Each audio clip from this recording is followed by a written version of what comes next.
the famous Dempsey Tunney long-count battle in Chicago 8 years before.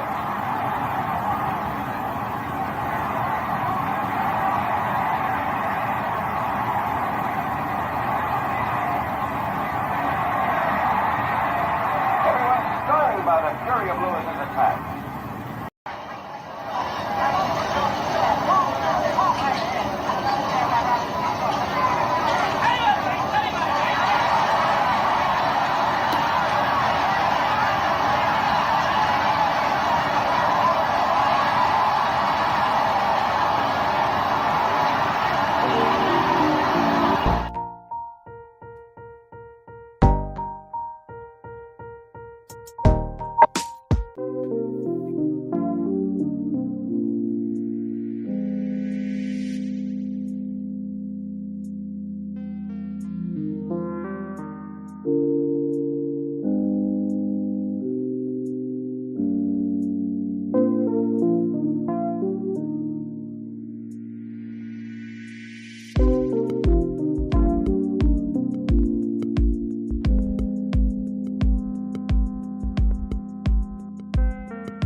What's happening, my people? It's Cast Sports again, back for another afternoon with the family. Now, as usual, before I get started, let me give a shout out to the JBT community. It's just boxing talk. We're a group of people who just love to talk boxing. And we're always looking for others to join us. And you don't have to have a podcast. The only requirement is you just have to love to talk boxing. That's all. Miss Cass, hashtag JBT, Define Irony 1, Mike Mathick. Salute to everyone, and welcome to another episode of Cast Sports, the Box Dorian. Today, it's Fantasy Matchups Monday. The real deal, Evander Holyfield versus the legend. And you know what time it is. If it's Monday through Friday, 2 p.m., it's the Box Dorian bringing you all that boxing history. boxing is the greatest sport of them all. That's why we love it. Can't get enough of it. How's everyone? It's the Monday afternoon edition of Cast Sports, the Box Story. Right back at the beginning of a big week of boxing history. How was everybody's weekend? Hope everybody had a good one. I just chilled. We're going to start this big week off as usual with fantasy matchups Monday. It's Evander Holyfield today. Had a change in plans. I know I had said last week we were going to do various women's matchups today, and it's hard to find information on the women. You know, like for instance, Evander Holyfield today, I will take, he's going up against a fighter from a different era. I will find a fighter that he actually fought similar to the guy from a different era, you know, and do my matchup from there. But it's hard to find women's matchups, man. It's just hard. So changing plans. Evander Holyfield versus the Legends. Maybe one day we'll get the women together, but not today. But I got like 15 matchups that Evander's going to be in today. We're going to have Evander against the Galveston Giant, Jack Johnson. The Manasseh Mauler, Jack Dempsey. The Brown Bomber, Joe Lewis.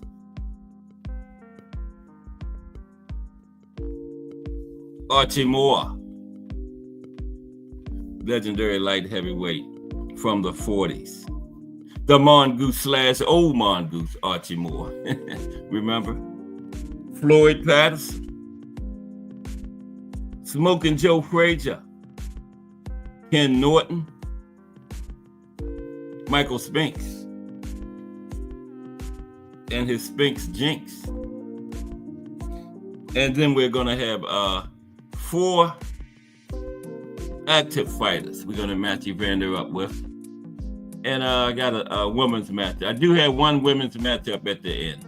I'll let you know the active fighters and the women's matchup at the end when we get to them. 4 active fighters and 1 women's matchup today. Fantasy Matchups Monday, brought to you by Cast Sports Promotions. But how's everybody today? It's Monday, coming off another weekend. We're going to get started about 2:30. Give a few more folks time to come in, about 15 minutes or so. And yeah, we got a big week of boxing history. Tomorrow is going to be all about the light heavyweight division, okay? We're going to look at some of the greatest light heavyweights of all time. This is tomorrow. Then we're going to look at some of the top current active light heavyweights, you know, like Arthur Beterbiev, Dimitri Bivol, those guys, and others from the active light heavyweight division. And then some of the greatest light heavyweight fights of all time. Take a look at the current rankings. Wednesday's show is still to be determined. And then Thursday, fantasy matchups, Thursday, the Boxing in the State series continues with Montana. And remember last week I said we got to find a backup plan because I didn't think Montana was going to have that big of a history, but I found a lot of boxing history in Montana. So a big show Thursday for Montana, yeah. And a lot of boxing history. Had some big legendary fights up there in Montana. So that's Thursday, Boxing in the States, Montana. And then Friday, we're going to end up this week, as usual, with the profile. It's going to be the life and career of Big George Foreman. Don't miss that this week. Friday, the life and career of Big George Foreman. That's Big George right there fighting Evander. Okay, on the screen then. We're going to talk about Big George Friday. His 2 careers, you know. He had the first half where he retired. Well, he didn't retire right after the Rumble in the Jungle, but a few years later. And he was involved in the fight of the year. I think it was 76 with Ron Lyle. 5-round fight of the year. Similar to the 3-round fight with Hagler and Hearns in the 80s. He had just 5 rounds. I think round 4 was round of the year. Let's Talk Fashion in the building. What's up, Let's Talk Fashion? Yeah. Couldn't make the meeting yesterday. Sorry about that. But yeah. It must not have been yeah, I'm working on Turkey Day. I'm going to have a cast. Yeah, that's going to be the boxing in the States. Turkey Day. Yes, Let's Talk Fashion. We'll be talking about Montana, history of boxing in Montana. And I found a lot of history in Montana. I thought it was going to need a backup plan. But yeah, Montana has a lot of boxing history. And we're going to talk about it Thursday, Thanksgiving Day, around the turkey and the ham and stuff. Donnie Williams. But salute, Let's Talk Fashion. Donnie Williams in the building. What's up, Donnie? Good to see you today, bro. Fantasy matchups Monday. Evander Holyfield against the Legends. Salute, Donnie. Yeah, Friday is that's Let's Talk Fashion, hashtag JBT, by the way. Big George Foreman. Life and career. Yeah, then we're going to talk about that second half when he started back up in the 90s.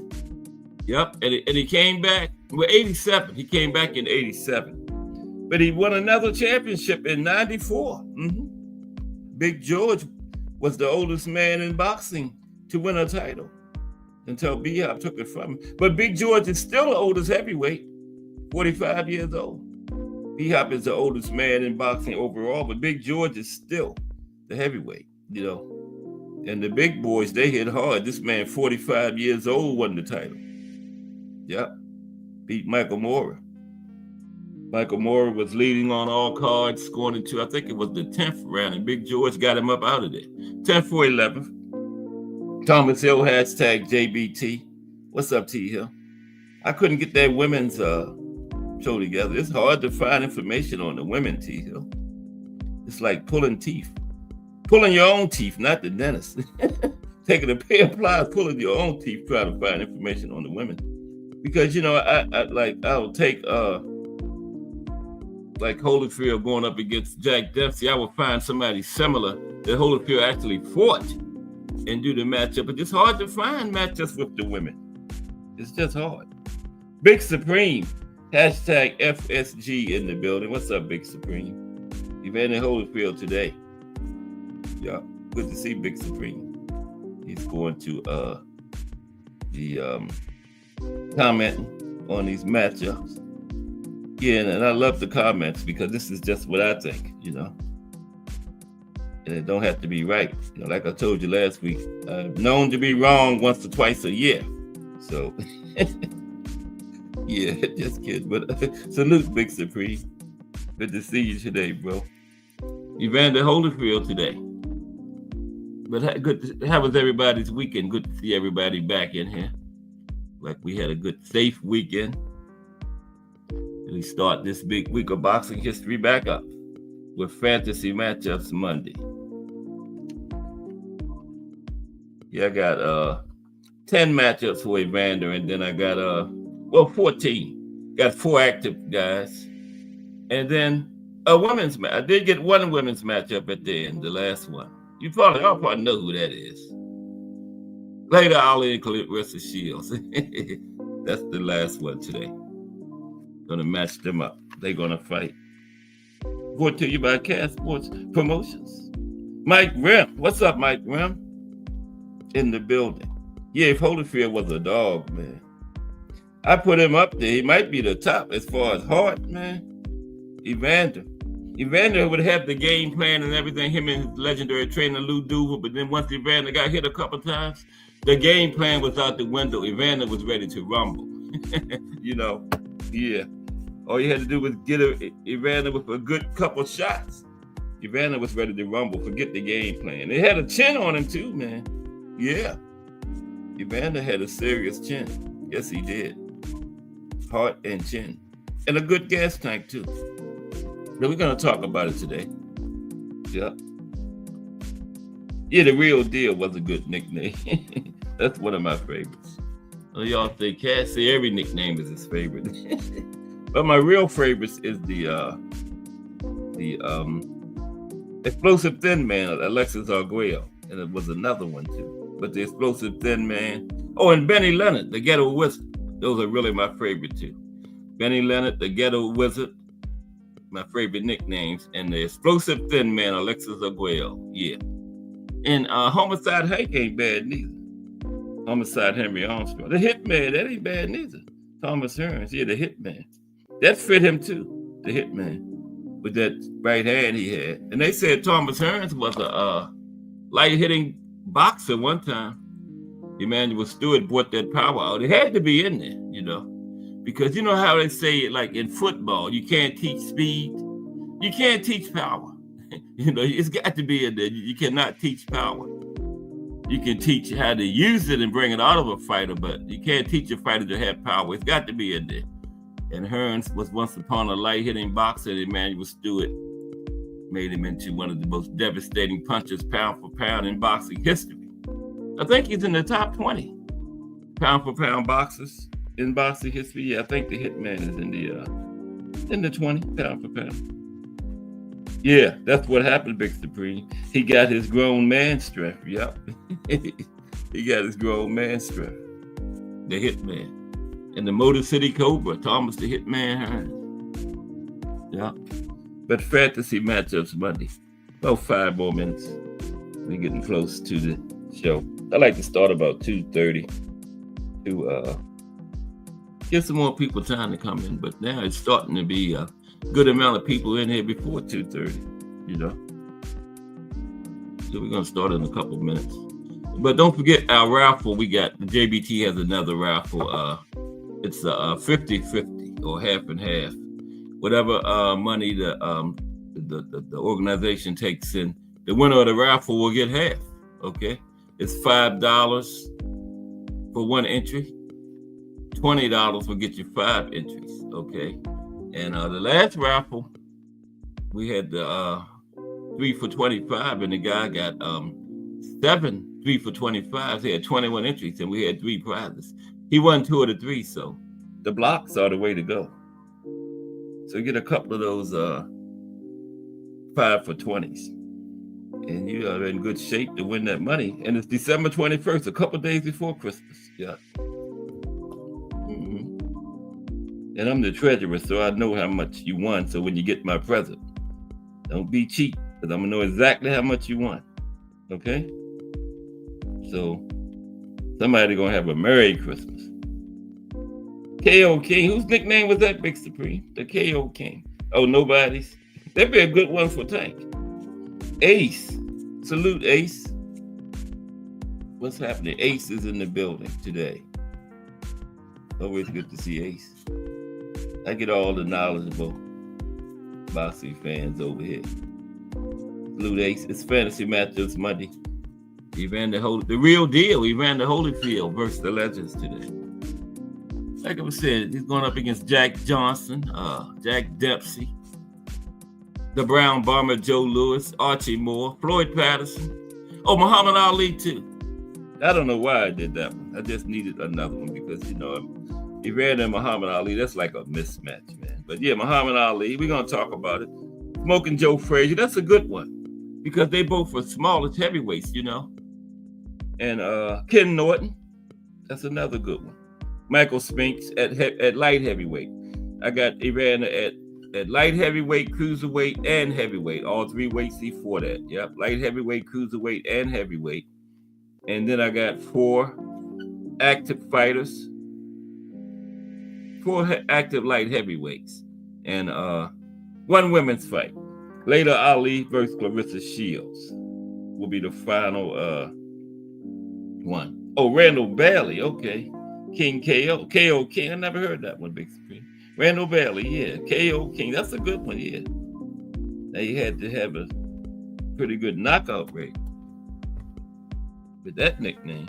What we got this weekend before we get started real quick, because we got like a couple minutes. Let's look at that real quick, because we're getting close to that big heavyweight rematch, Fury and Usyk. I got Fury this time. Who y'all got?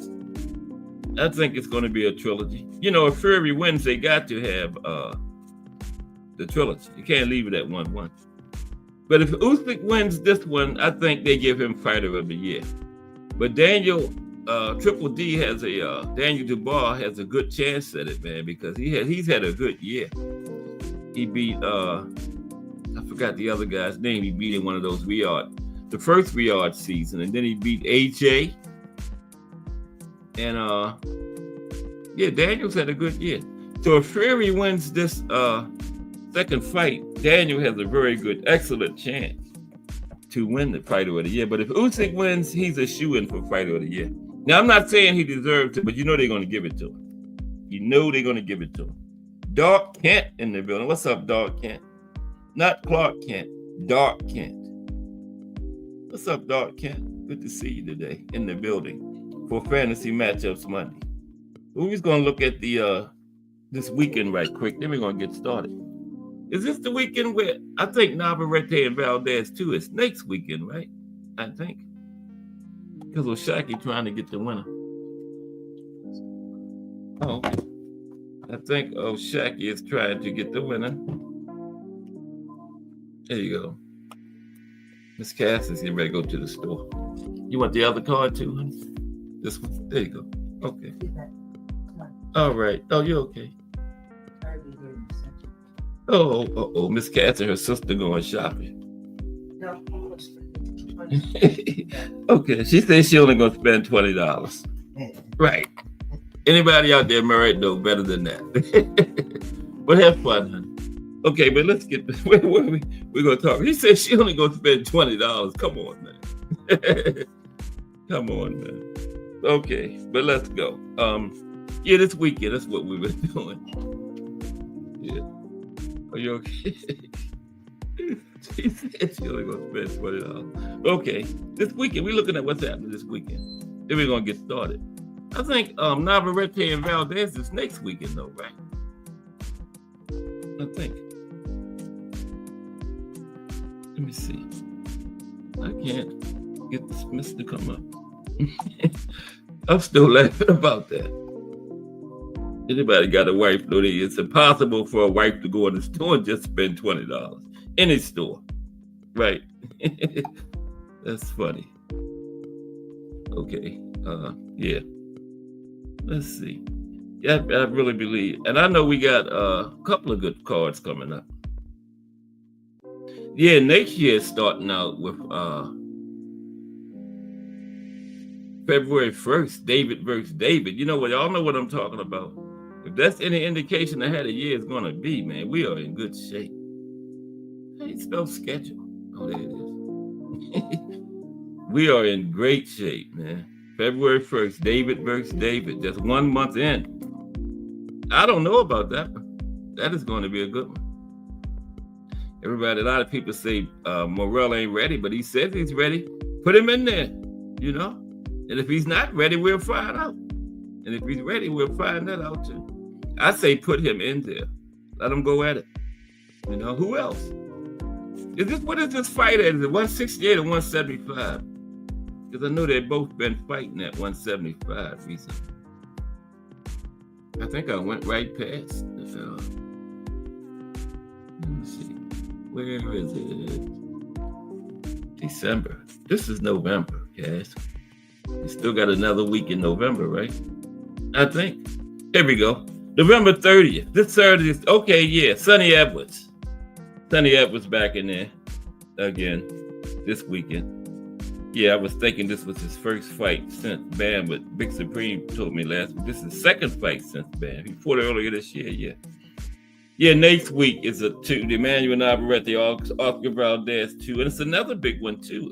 That's a good card, too. It's got Richard Torres, good young heavyweight on there, on that card. Emiliano Vargas on the card. And also next week is Liam Perro and Richardson Hitchens. Yeah. The JBT representative, Define RNA1, will be attending that fight down there. Bringing us interviews and a lot of information from that. He'll be there for the entire fight week. He said he only lives 30 minutes away from Roberto Clemente Arena, where they happen to that. And his mother lives 10 minutes away. Yep. So Define RNA1 is going to be bringing us some good information. Get Jaleel Hackett on there. Oh, that's going to be a great card. Next week, 2 big cards. But let's get ready to start fantasy matchups Monday now, because it's at 2:30. Al Booker, what's happening? Oh, you like Big Supreme said he's picking against Sonny. Okay, picking against Sonny. He won his last one, right? His first fight after Bam. What's up, AB? Al Booker in the building. I got Jack Johnson on here, AB, against Evander. Al Booker knows a lot about Jack Johnson, so he's first. Jack Johnson is first, as a matter of fact, yeah. I always go back and come forward. The oldest ones to the latest, yeah. And we got 4 active fighters today. 4 active guys. Okay. Now let's get ready to do this. How's everybody today? I gotta back up some. I'm all up into the laptop, all up into my chest, man. I'm like, what the hell? Something's wrong. Something ain't right. That's all up into my chest, my throat and stuff. Back up, Cass. Damn. I know something didn't feel right. I'm like a little child, how you put them up at the table. You know how the kids is young and you have them in the high chair. I was sitting up in the desk like that, chin all up against the laptop. But okay, I'm situated now. Man, am I still in Cass Sports? All these people. Am I venting on somebody else's channel? Okay, let's go with today's show. Fantasy matchups Monday. Evander Holyfield versus the Legends. Now, Evander successfully went through 3 weight divisions, right? So let's talk about moving up through divisions first. Okay? Let's touch on that first. Moving up through divisions. Oh, he just dropped Mike on it. But, man. Okay. Now. Al Booker got, I told you. Al Booker got Jack Johnson over Evander. AB got Jack. Okay, we're going to see. Oh, okay, the guy fighting Sonny got a gold medal, Big Supreme. Okay. Was it recently? What, 2016? Because they was letting professionals go. I think it was 2016 when they started letting professionals go. Manny was Philippines, was trying to get Manny to go, but Manny declined. And then he tried to go in the last Olympics, but he was over 40. And they got a rule, professionals can go, but you got to be under 40, so they wouldn't allow Manny to go. He should have went in 2016, you know? Yeah, but it was too late when he tried to go in 2024. He was over 40, you know? Okay. But yeah,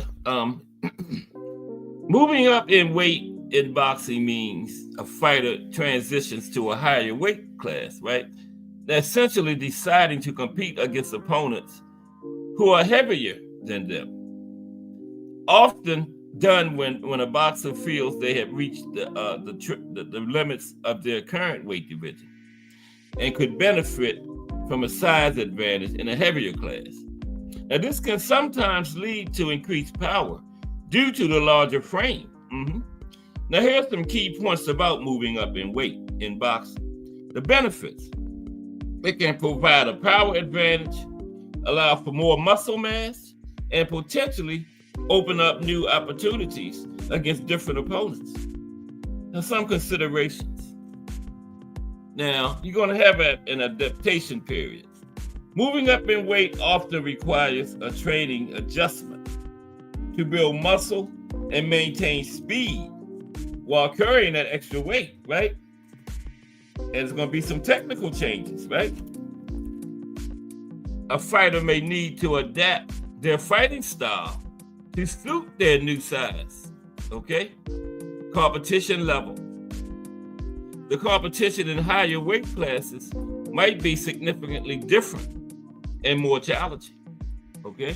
So you gotta consider all those things when you're going up in weight. But Evander did it successfully through 3 classes. Well, 2, because he went from light heavyweight, cruiserweight, heavyweight.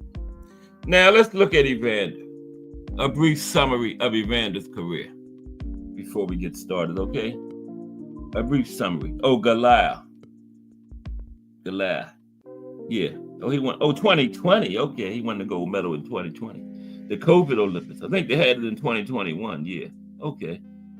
Yeah, they was letting professionals started going in 2016. Yeah. But he might not necessarily be a professional. Now, Evander Holyfield, a little bit about him first. Now, Evander Holyfield competed professionally for 27 years, from 1984 to 2011.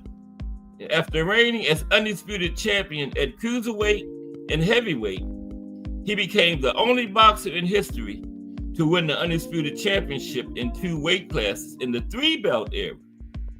Now, that was later surpassed by Clarissa Shields, Terrence Crawford, Katie Taylor, Naoya Inoue, and Alexander Usyk, who all became 2-weight undisputed champions in the 4-belt era. Now, Holyfield was nicknamed the Real Deal, right? And he's the only 4-time world heavyweight champion, having held titles from 1992 to 2001 at various times. Yeah, he's the only 40. He passed Ali. That's 3 divisions. Only 4-time heavyweight. At 4 different times, right? Now, as an amateur, Holyfield represented the United States at the 1984 Summer Olympics, winning a bronze medal in the light heavyweight division. Yeah, he lost in a very, very controversial match. I told y'all he was in the Olympics fighting a guy where the referee was from the same country as the guy he was fighting. That should never happen. Everybody should agree on that.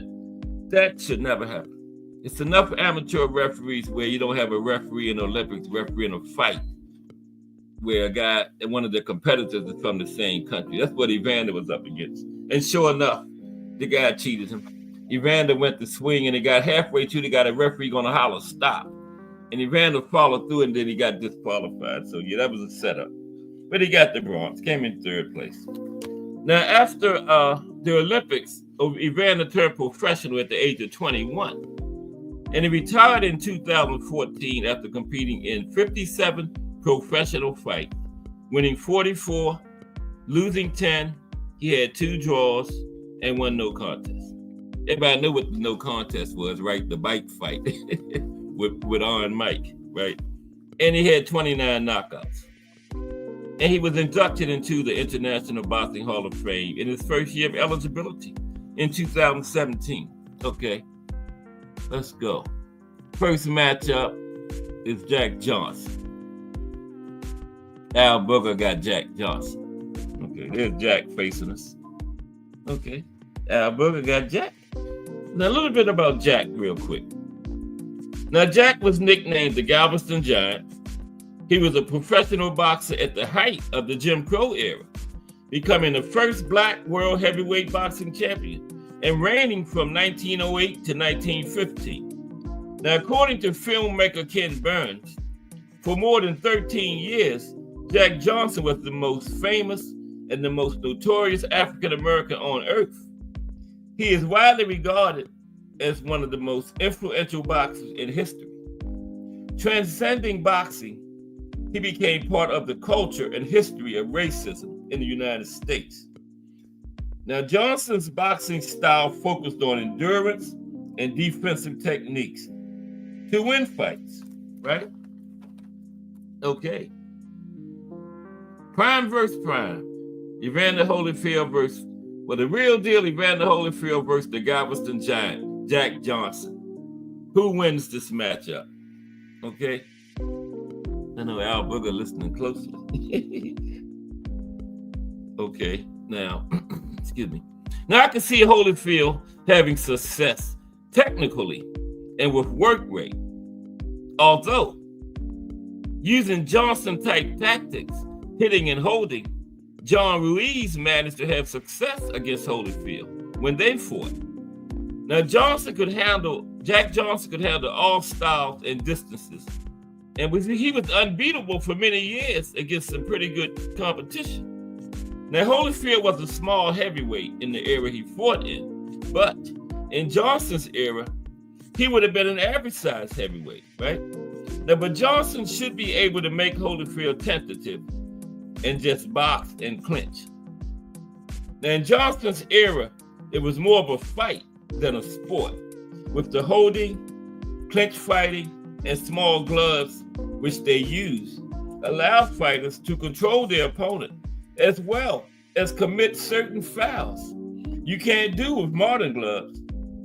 In a boring, grueling fight, neither fighter ever gains a clear advantage. Johnson wins by split decision.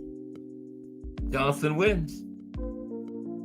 15 rounds, 8-7, 143, 142. Well, Johnson fought in the no decision era, so they wasn't scoring fights and all that. But Johnson wins. Okay. Okay, let me put an L by Jack. That's one L for you, Evander. Anybody come in? Yeah, Al Booker. I got Johnson too. Me and AB got Jack Johnson. Yeah. Okay. The next matchup is the Manasseh Mauler, Jack Dempsey. Jack Dempsey, there's Jack. This is at heavyweight. Of course, Jack Johnson was the heavyweight too. Now we're going to have light heavyweight, cruiserweight, and heavyweight today. This one is at heavyweight, okay? Now, Dempsey was known as Kid Blackie or the Manasseh Mauler. Okay? He competed professionally from 1914 to 1927. And he reigned as the world heavyweight champion from 1919 to 1926. He was a cultural icon of the 1920s. His aggressive fighting style and exceptional punching power made him one of the most popular boxers in history. Many of his fights set financial attendance records, including the first $1 million gate in boxing history. And he pioneered the live broadcast of sporting events in general and boxing matches in particular. Holyfield versus Dempsey is an interesting mythical matchup. Now, Prime Dempsey was a killing machine, fast, strong, and one of the hardest hitting heavyweights ever. Now, Holyfield was a masterclass boxer. He was quick and strong, but his power was dwarfed by Dempsey's, and he wasn't as fast either. Dempsey had a 81% knockout rate, and 35 of Dempsey's 43 stoppages were pure on the deck, out for 10 seconds knockouts, okay? 35 of 43. Wasn't no TKOs or corner stoppages. It was on the deck, counted out for 10 seconds, okay? 35 of them, that's incredible. Now, Holyfield had dramatically less power than Dempsey, and there isn't really any comparison. Holyfield will be badly outgunned against Dempsey. Holyfield had great fundamentals and sound technique. He was better in those categories by a wide margin. And Holyfield had a fighter's heart, a great chin, a good ring IQ, and unbelievable drive, ferocity, and intensity, while Dempsey personified the word ferocious. Now, this fight would be an absolute war for the time it lasted. Now, Dempsey would come after Holyfield from the opening bell. And Holyfield could either meet him inside or try to box outside. But Holyfield on the outside would lack the power to keep Dempsey completely at bay. Dempsey would cut the ring off and force the fight, something he was very good at doing. Now, make no mistake about it, Holyfield could meet Dempsey in the pocket and give him a tremendous battle. And the real deal beat down Mike Tyson and fought and impressed Lennox Lewis, even though he lost. Lewis said Holyfield was the most skilled and toughest opponent he ever faced, right? But Mike Tyson was no Jack Dempsey. And if Lennox Lewis had fought Jack Dempsey, he would be saying Holyfield was his second toughest opponent. Now, in this matchup, I lean toward a late round TKO by Dempsey. Holyfield simply would not be able to take the prolonged battering that a young, prime Jack Dempsey would inflict on him. Late stoppage by Dempsey in this one, okay? So what is that, 0-2? for Holyfield.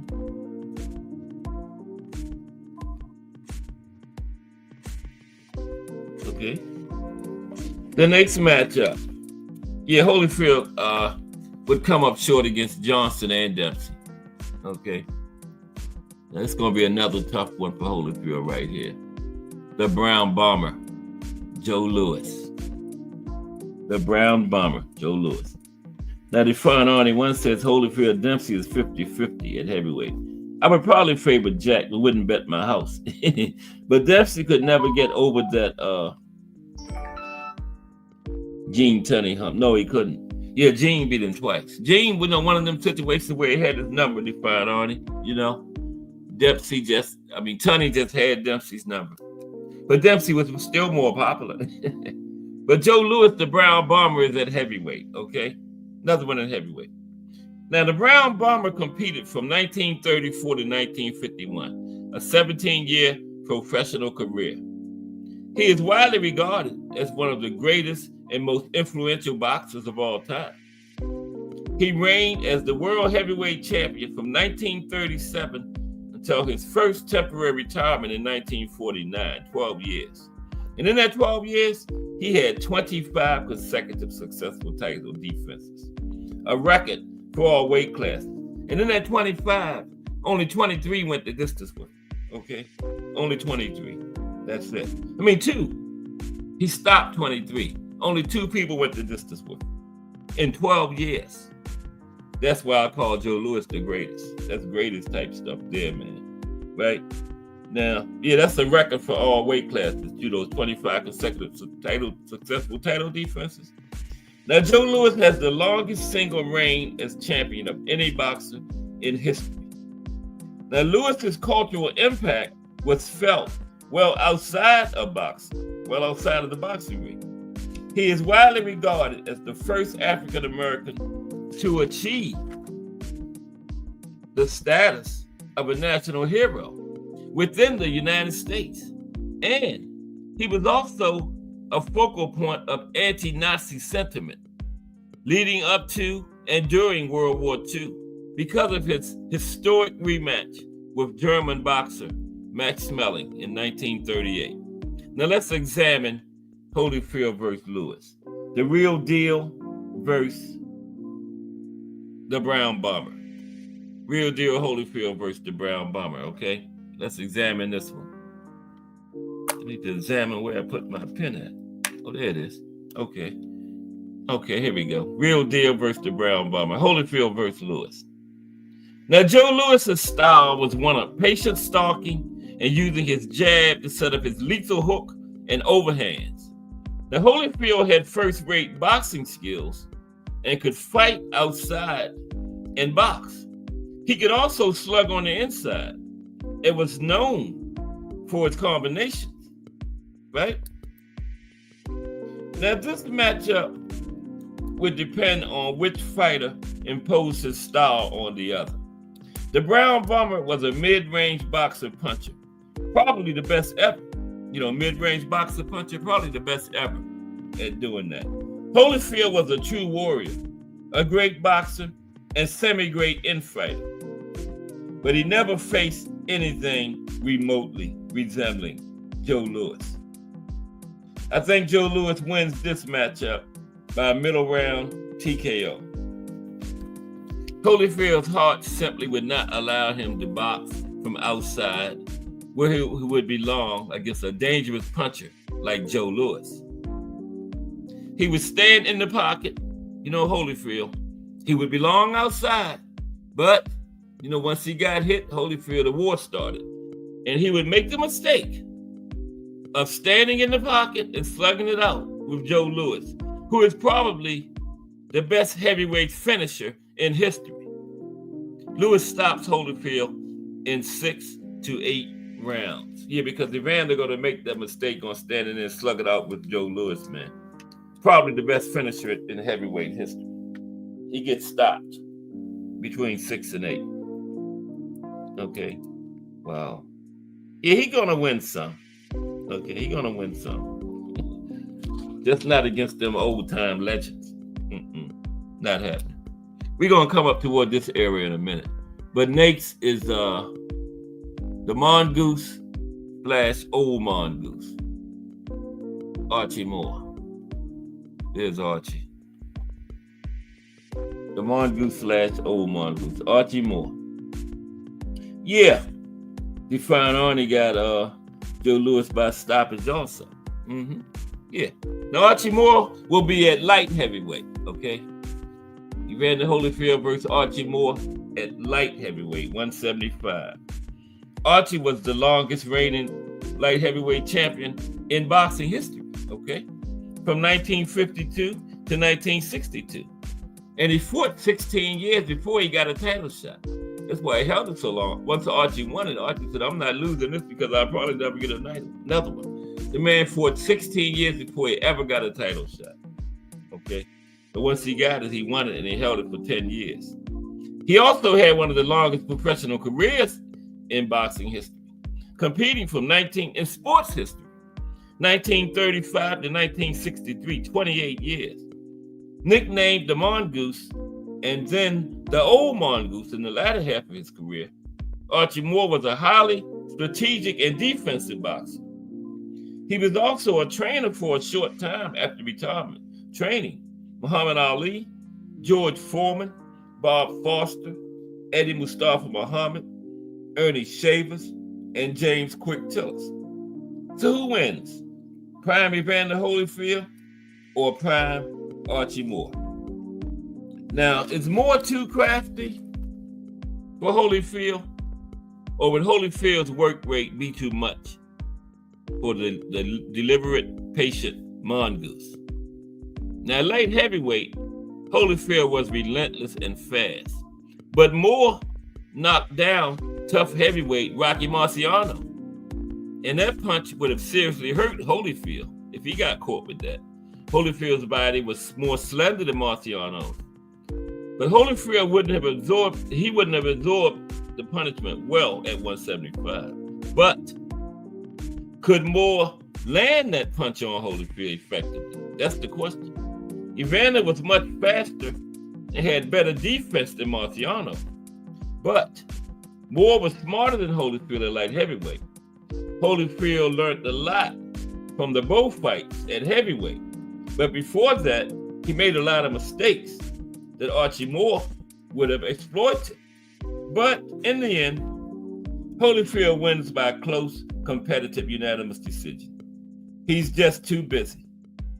Although Archie Moore lands the hardest shots, he gets out-hustled down the stretch. 15 rounds, 8 rounds to 7, 143, 142, 12 rounds, 7-5, 115, 113. Holyfield gets his first win against the mongoose / old mongoose, Archie Moore. Yeah, Holyfield gonna make a comeback, 1-3. Okay.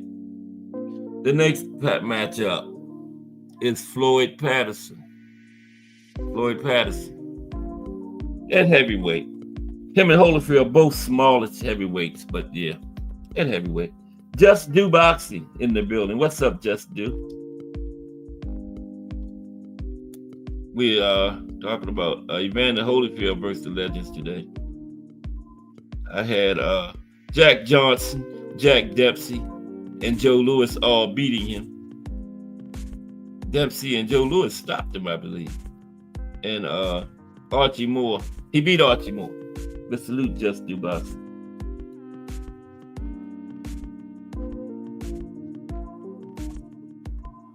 Yeah. Define Arnie got Evander by split decision over Archie. Yeah, I had him too. Close decision. It was the 15-round era, so I gave it to Holyfield by 8-7 and 7-5 over 12 rounds. Now, Floyd Patterson at heavyweight.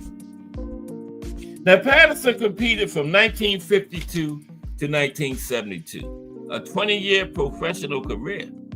He reigned as the world heavyweight champion twice, between 1956 and 1962.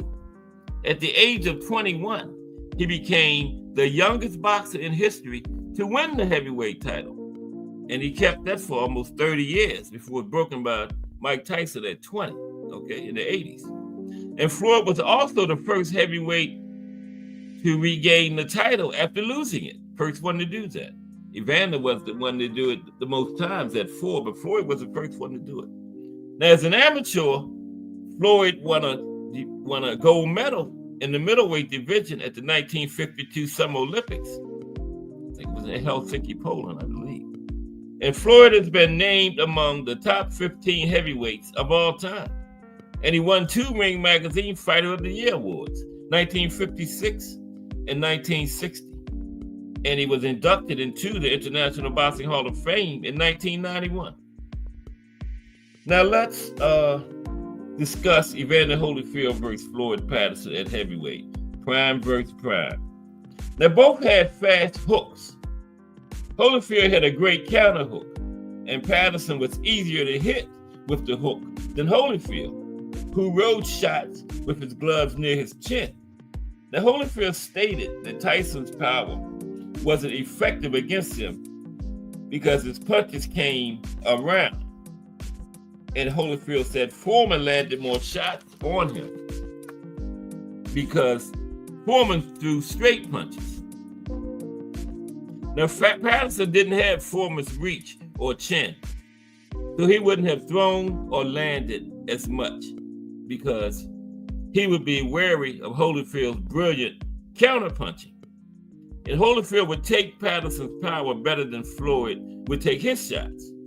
Similar to the Jack Johnson matchup, Holyfield wouldn't be at the size disadvantage against Patterson that he usually faced in the 1990s because Patterson fought in an era where heavyweights, on average, were smaller.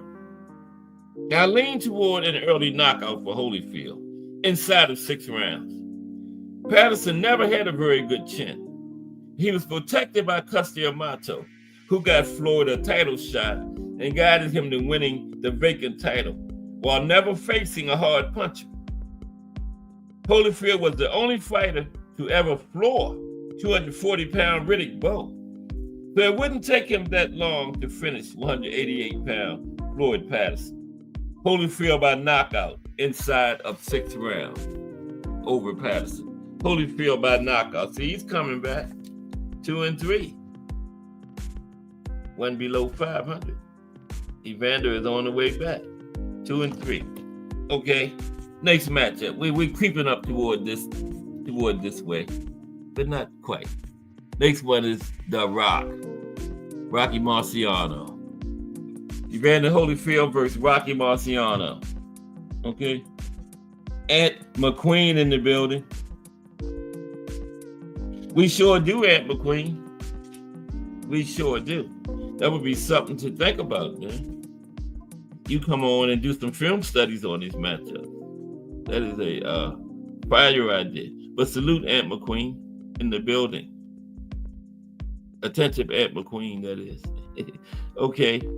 The next matchup is Evander Holyfield versus Rocky Marciano. I will definitely be in the building for those film studies, Ant. You know, if you want to do that is an excellent idea. Okay. Now, Rocco Francis Marchigiano started going by Rocky Marciano because it was easier for the media to pronounce, Rocky Marciano than Rocky Marchigiano, right? That's why he changed his name. Easier for the media and ring announcers to pronounce, right? Now, Rocky competed from 1947 to 1955. Had a short 8-year career. But, can't really, anytime you go up the steps between those ropes, one fight is long enough for me, so he fought 8 years, 1947 to 1955. So I'm not going to say short, right? Now, he held the World Heavyweight Championship from 1952 to 1956. And he remains the only heavyweight champion to finish his career undefeated. His 6 title defenses were against Jersey Joe Walcott, who was the man he took the title from in the first place. Roland LaStarza. He made 2 defenses against Ezzard Charles, Don Cockell, and the Mongoose, Archie Moore.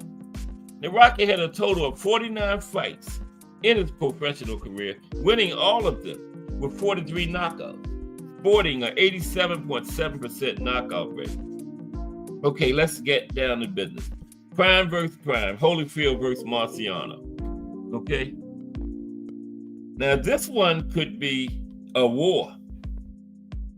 Neither man may not leave the ring the same as he went in. Right? This could be a brutal war. Now they would likely inflict major damage on each other. Holyfield was the better technically, while Rocky hit harder. But both men had solid chins, right? I like Holyfield in this one, based on his overall boxing skills, right? Now, even though Holyfield was the smallest heavyweight, he showed he could compete and or win against the big boys like Buster Douglas, Big George Foreman, Mike Tyson, Lennox Lewis, and Riddick Bowe. Okay, those were some biggish heavyweights. Biggish, Biggish, biggish heavyweights, right? All of them. And now Marciano was at least 20 pounds smaller than Holyfield. Plus, Rocky had a crude style. Holyfield would be able to outbox Rocky from the outside en route to a convincing decision win. Now, both guys trained like maniacs, so there would be no edge in conditioning. Each also had the same warrior's heart for combat. Holyfield was the more versatile fighter, while Rocky fought the same way every time, which was to grind down his opponents. You know, Rocky grinded them down, right? Basically, one-trick pony, right? But he was good at it, though. He never lost, okay? Also, I believe Holyfield would defeat every fighter that Rocky faced. But I can't say the same about Rocky, defeating all those big guys.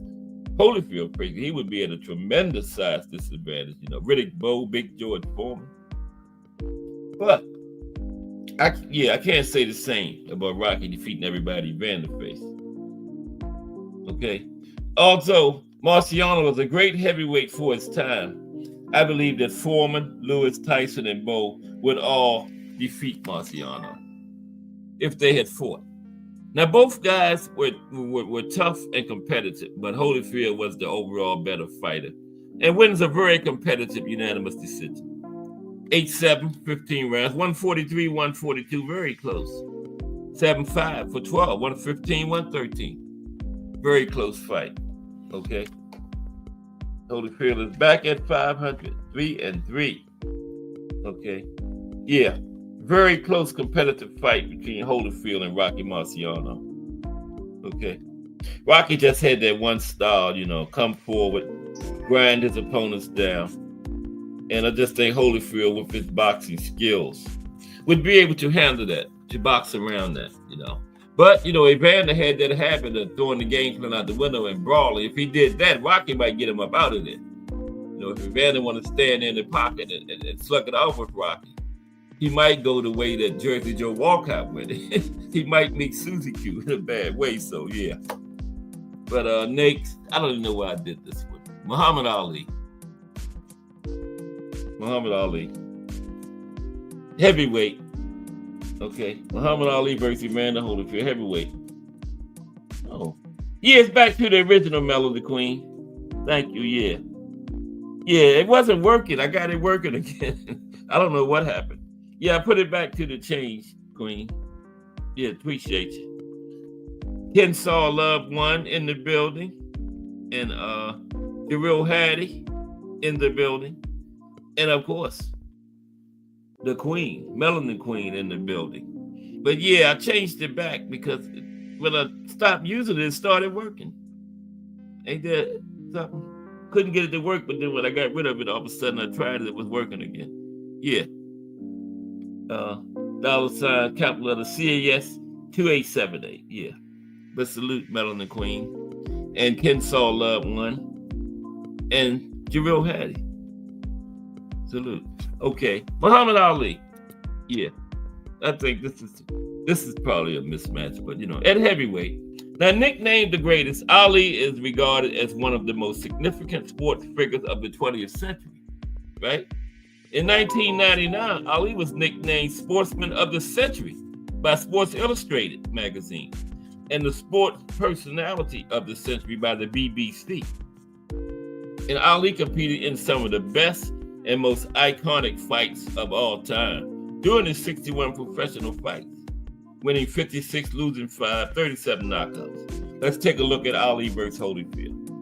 Now, Holyfield would have been much too slow for Cassius Clay. And also, early Clay had a much harder, faster right hand that he used on Sonny Liston and later resurrected against Big George Foreman. Now, Ali looked more lean and muscular against Foreman than he did against Joe Frazier, but he lacked the lightning speed of the 1960s when he was in there against Frazier. He was still fast, but he didn't have that lightning speed anymore, right? Now, Holyfield may have given prime Cassius Clay, well, he was Muhammad Ali by the time of his prime, but he may have given Cassius Clay resistance, but he would have lost widely on points. Both fighters had rock-solid chins, good ring smarts, great conditioning, with medium punching power. Now, overall, prime Ali was the slicker boxer and a lot faster. Over the course of 12 or 15 rounds, Ali's speed and skill advantage will be way too much for Holyfield to overcome. Ali by unanimous decision. 15 rounds, 10-5, 145, 140, 12 rounds, 9-3, 117, 111. Quick little short one. Now here's a good one here. Evander Holyfield and Smoking Joe Frazier. Yeah, that's a good one. Evander and Smoking Joe Frazier, yeah. Both smallish heavyweight. Now, Joe Frazier, they didn't have the cruiserweight division then. But if they did, I think Joe Frazier would have still been a heavyweight. You know, the mentality Joe had. Joe, I ain't fighting I'm fighting the big guys. Yeah, he would have still been a cruiserweight. Yeah. But Smoking Joe Frazier at heavyweight. Mule, what's up, Mule? Yeah, I think so, Mule. I think so.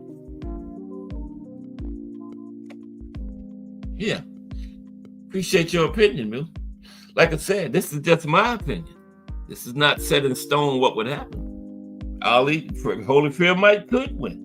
You know, put it in the chat. Why, though? Don't just say Holyfield would win. Put in there why he would win.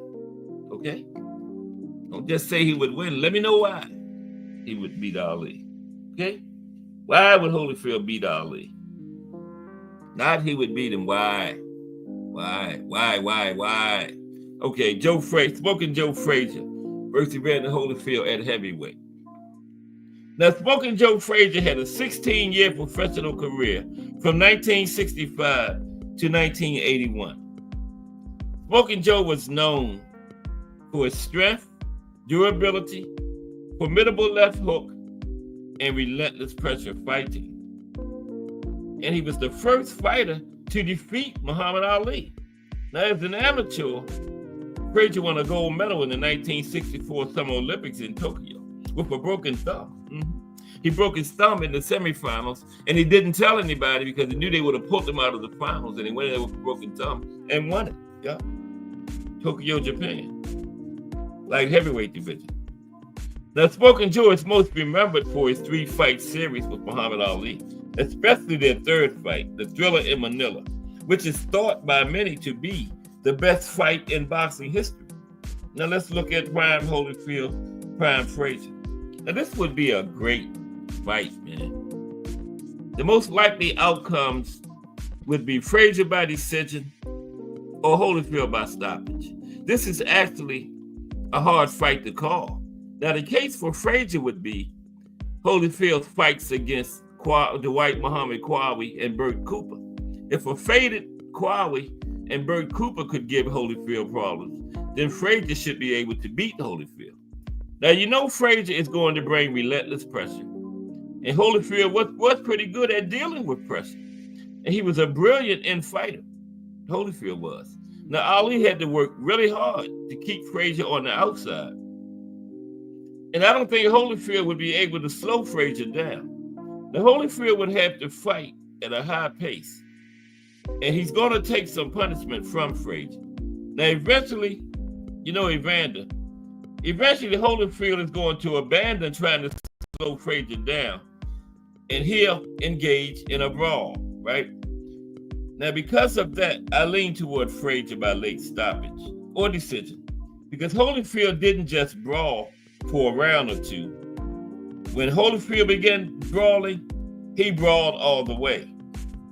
And in that case, I have to favor Smoking Joe, because Smoking Joe was the bigger puncher between the two and also had the higher work rate, right?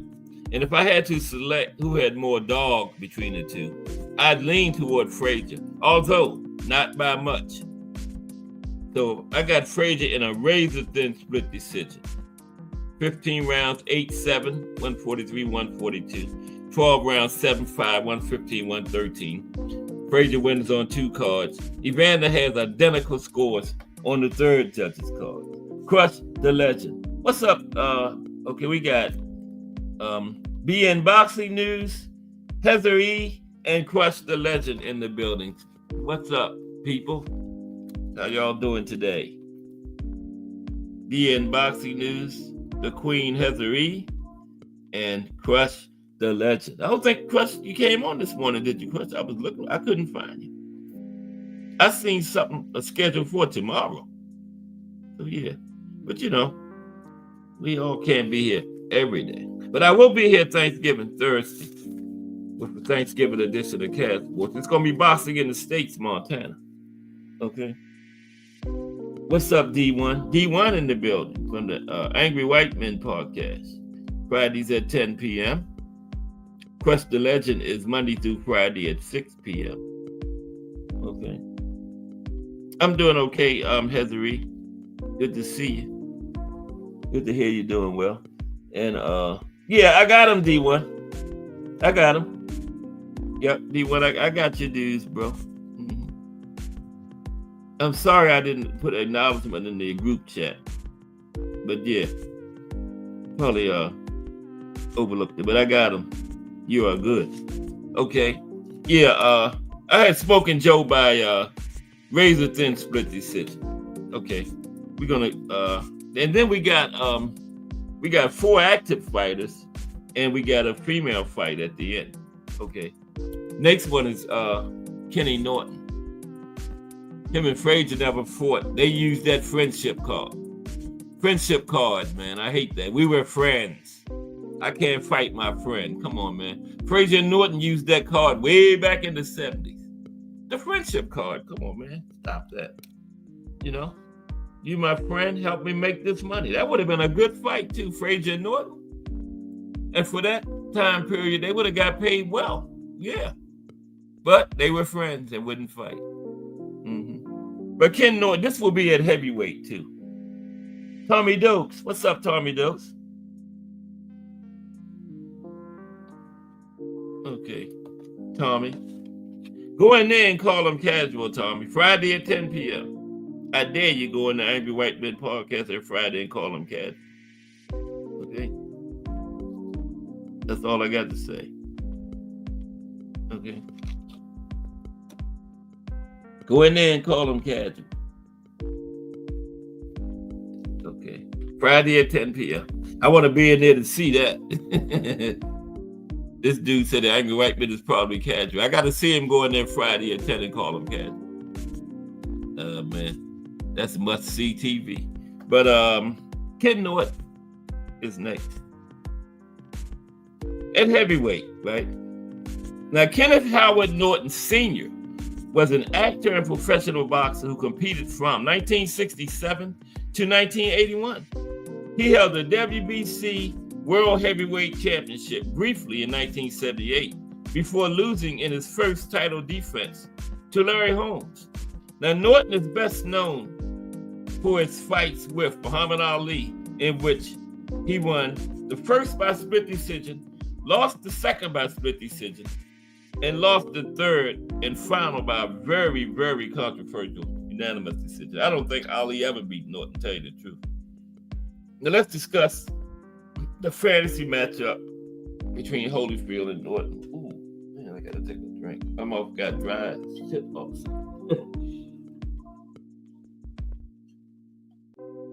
Appreciate everybody rocking with me. I hope you're enjoying the show. Just hit that thumbs up or thumbs down. Don't matter. Hit one of them. You know, if you don't like it, hit the thumbs down. I ain't gonna cry till 4 o'clock. I ain't gonna let y'all see a grown man cry. Okay, where were we? Ken Norton? Yeah. Oh, we get ready to talk about Norton and Holyfield. Now, Holyfield's combination of speed, power, and boxing IQ could give him the edge. Now, while Norton had the physical tools and toughness to compete, Holyfield's ability to adapt during fights and his experience against elite competition could potentially lead him to the win. Now, both fighters were exceptional in their own right, but I favor Holyfield in a head-to-head matchup. Excuse me. Now, Norton was good enough to fight, at least on even terms, with two of the best heavyweights ever, Ali and Larry Holmes. Norton had the ability to neutralize great jabs. Yeah, he did that against Ali and Holmes, right? But Norton didn't do well at all against great punchers. Foreman, Shavers, and Jerry Cooney all knocked him out early in fight. Norton could not fight backing up, and his chin was a question mark. So how would Norton fare against Holyfield, one of the best heavyweight boxing punchers ever? Holyfield was fast, could punch, had good boxing skills, and the heart of a lion, right? He could not hit as hard as Ali Norton, Ali Shavers, or Cooney, right? But Holyfield would be strong enough and have enough pop to back Norton up, and that would be the ball game. Norton would give him a good fight for a few rounds, but by the middle rounds, Holyfield would have control of the fight and will end it down around the 8th to 10th round. Holyfield by stoppage, 8 to 10. Oh, I forgot. I was keeping score. Oh, man. I was keeping score and I don't know. I stopped. That's okay. We don't need to know the score. Okay. Yeah, Holyfield would stop Norton by like 8 to 10, I would say. Yeah. Mule says Houghton beat yeah, that's right, Mule. He seemed to struggle against the big power guys, yeah. And Mule says he beat Holmes and won the 15th round, and Holyfield doesn't have enough power. Okay, yeah. Appreciate you, Mule. Thank you for your input there. Appreciate it 1,000%. Okay. Next is Michael Spinks. Now, this one's going to be a cruiserweight. Now, Michael Spinks never fought at cruiserweight, but I just thought it would be interesting. Holyfield and Spinks at cruiserweight. Okay. Now, a little bit about Spinks. Now, Spinks was an Olympic gold, won an Olympic gold medal in 1976 in the middleweight division in Montreal, Canada. Now, Spinks won his first 31 professional fights before losing his final fight of his career to Mike Tyson. Remember that one? The 92nd joint? Yeah. That was his last fight. He retired after that. But he got paid for that loss handsomely. Now, Spinks became the first reigning light heavyweight world champion to win the heavyweight title. He was still light heavyweight champion when he beat, I don't think he ever beat Holmes, but he beat Holmes twice, but he was still reigning light heavyweight champion at the time, the only one to do that. Now, he is the brother of former world heavyweight champion Leon Spinks and the uncle of Corey Spinks, a former welterweight and junior middleweight champion. That's a boxing family. Now, this will be another good matchup. Spinks was as tall as Holyfield, and although he was smaller in size, he was still big enough and had the frame to comfortably make cruiserweight. Now, he would have the physical issues he had at heavyweight.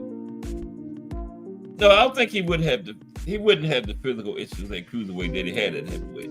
Spinks was one of the most powerful fighters ever at light heavyweight, with a very tough chin. His nickname, the Jinx, came from his absolute atomic bomb of a right hand. who could flatline anyone if it landed properly. That was a light heavyweight. Now, he was an awkward, unbelievably skilled boxer puncher with power that can switch off anyone at any second. Now, it's hard to say who would win between Spinks and Holyfield. Cruiserweight Holyfield wasn't as polished a fighter as he was at heavyweight. He was a technical wrecking ball that destroyed anyone that came his way at heavyweight. Now, he hit like a truck, threw 1,000,000 punches a second, and just bulldozed everyone with calculated offense. Spinks would be the more skilled and experienced fighter, but Holyfield would be the much stronger, more active, and more physical fighter. This fight is hard to predict, but I think Holyfield was too strong at cruiserweight for Spinks, who wouldn't be able to hold Holyfield off. Holyfield would eventually stay close and maul and bully his way to a close, competitive, unanimous decision. 8-7, 143, 142, 15, 7-5, 115, 113, 12. Okay, we got one more. Then we got 3 active fighters.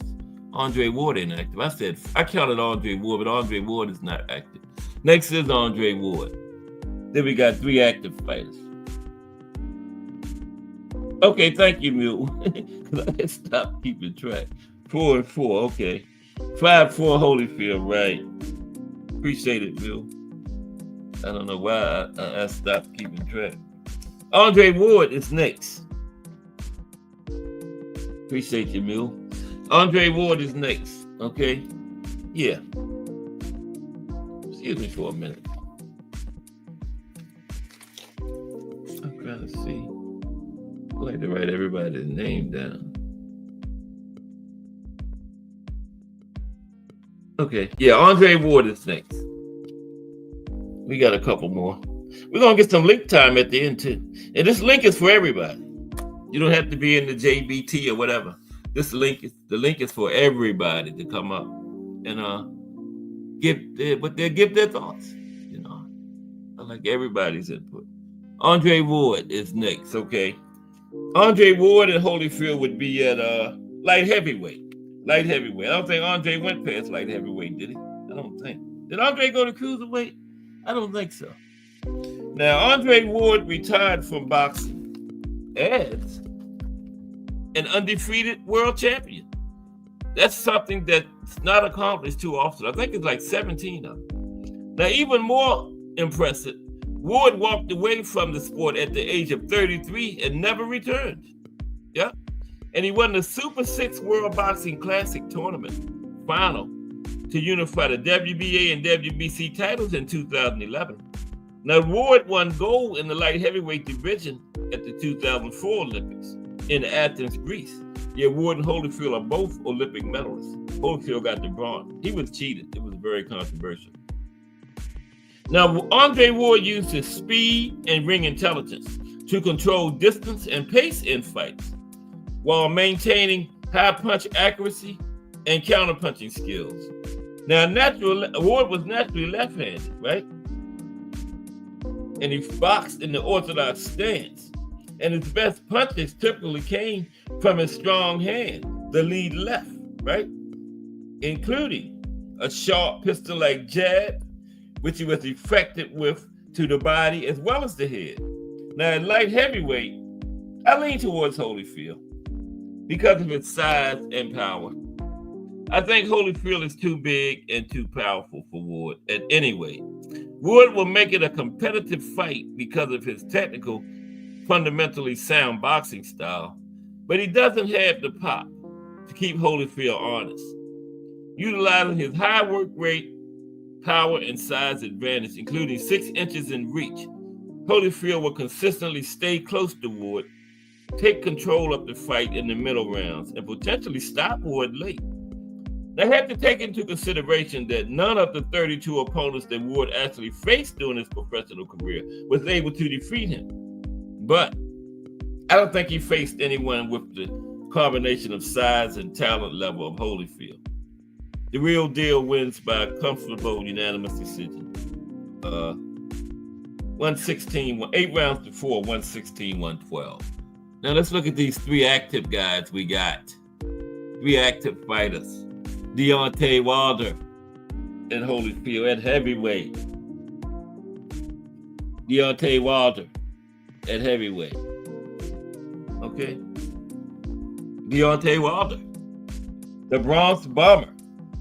Now, the Bronze Bomber had a dominant 5-year reign as WBC World Heavyweight Champion from 2015 to 2020, right?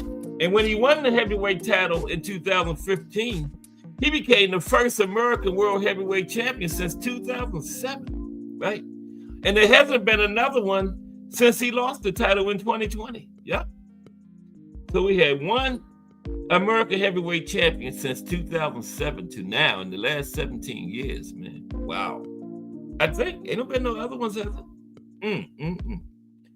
Now, the period between 2007 and 2015 was the longest amount of time in boxing history without an American Heavyweight Champion.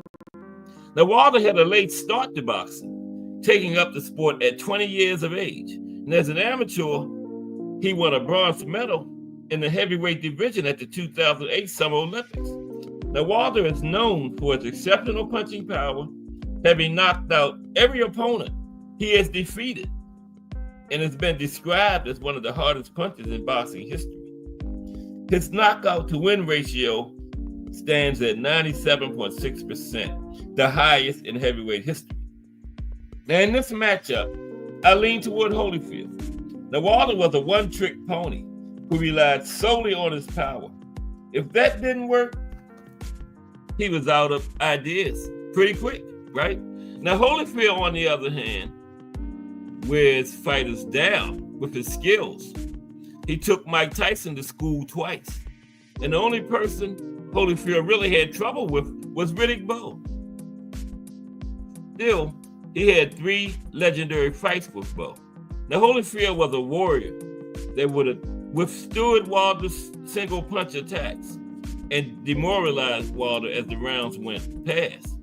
Wilder will gas, and Holyfield's superior stamina and heart would be 2 of the main reasons he stopped Wilder in 8 to 10 rounds.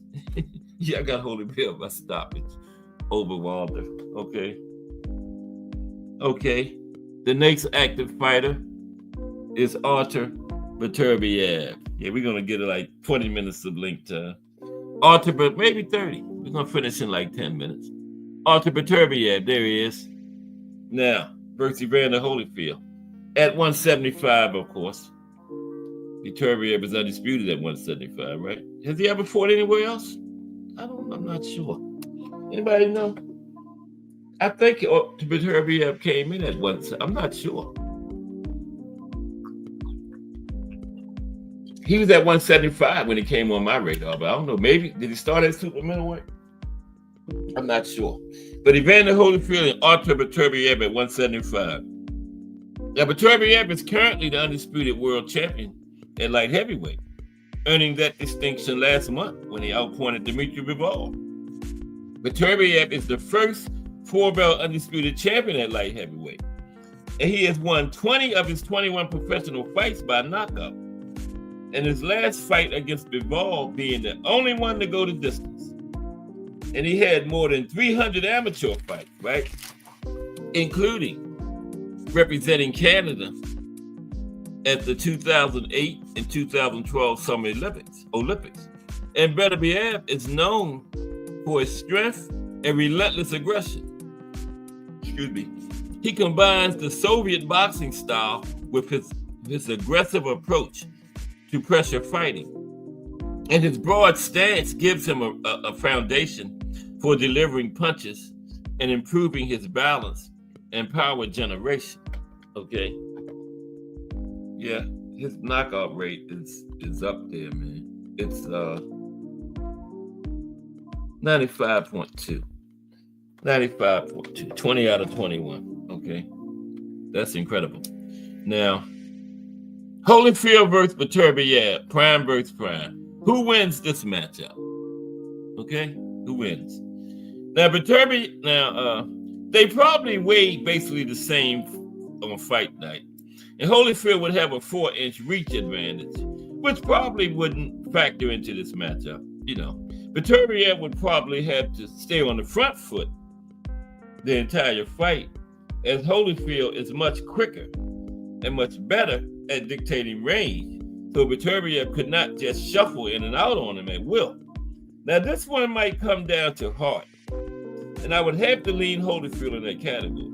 And after watching Bivol go 12 rounds with Beterbiev, I cannot see him stopping prime Holyfield with his solid chin. Can't see that. Holyfield might stand in front of Beterbiev, but he had exceptionally fast hands, a high work rate, and power.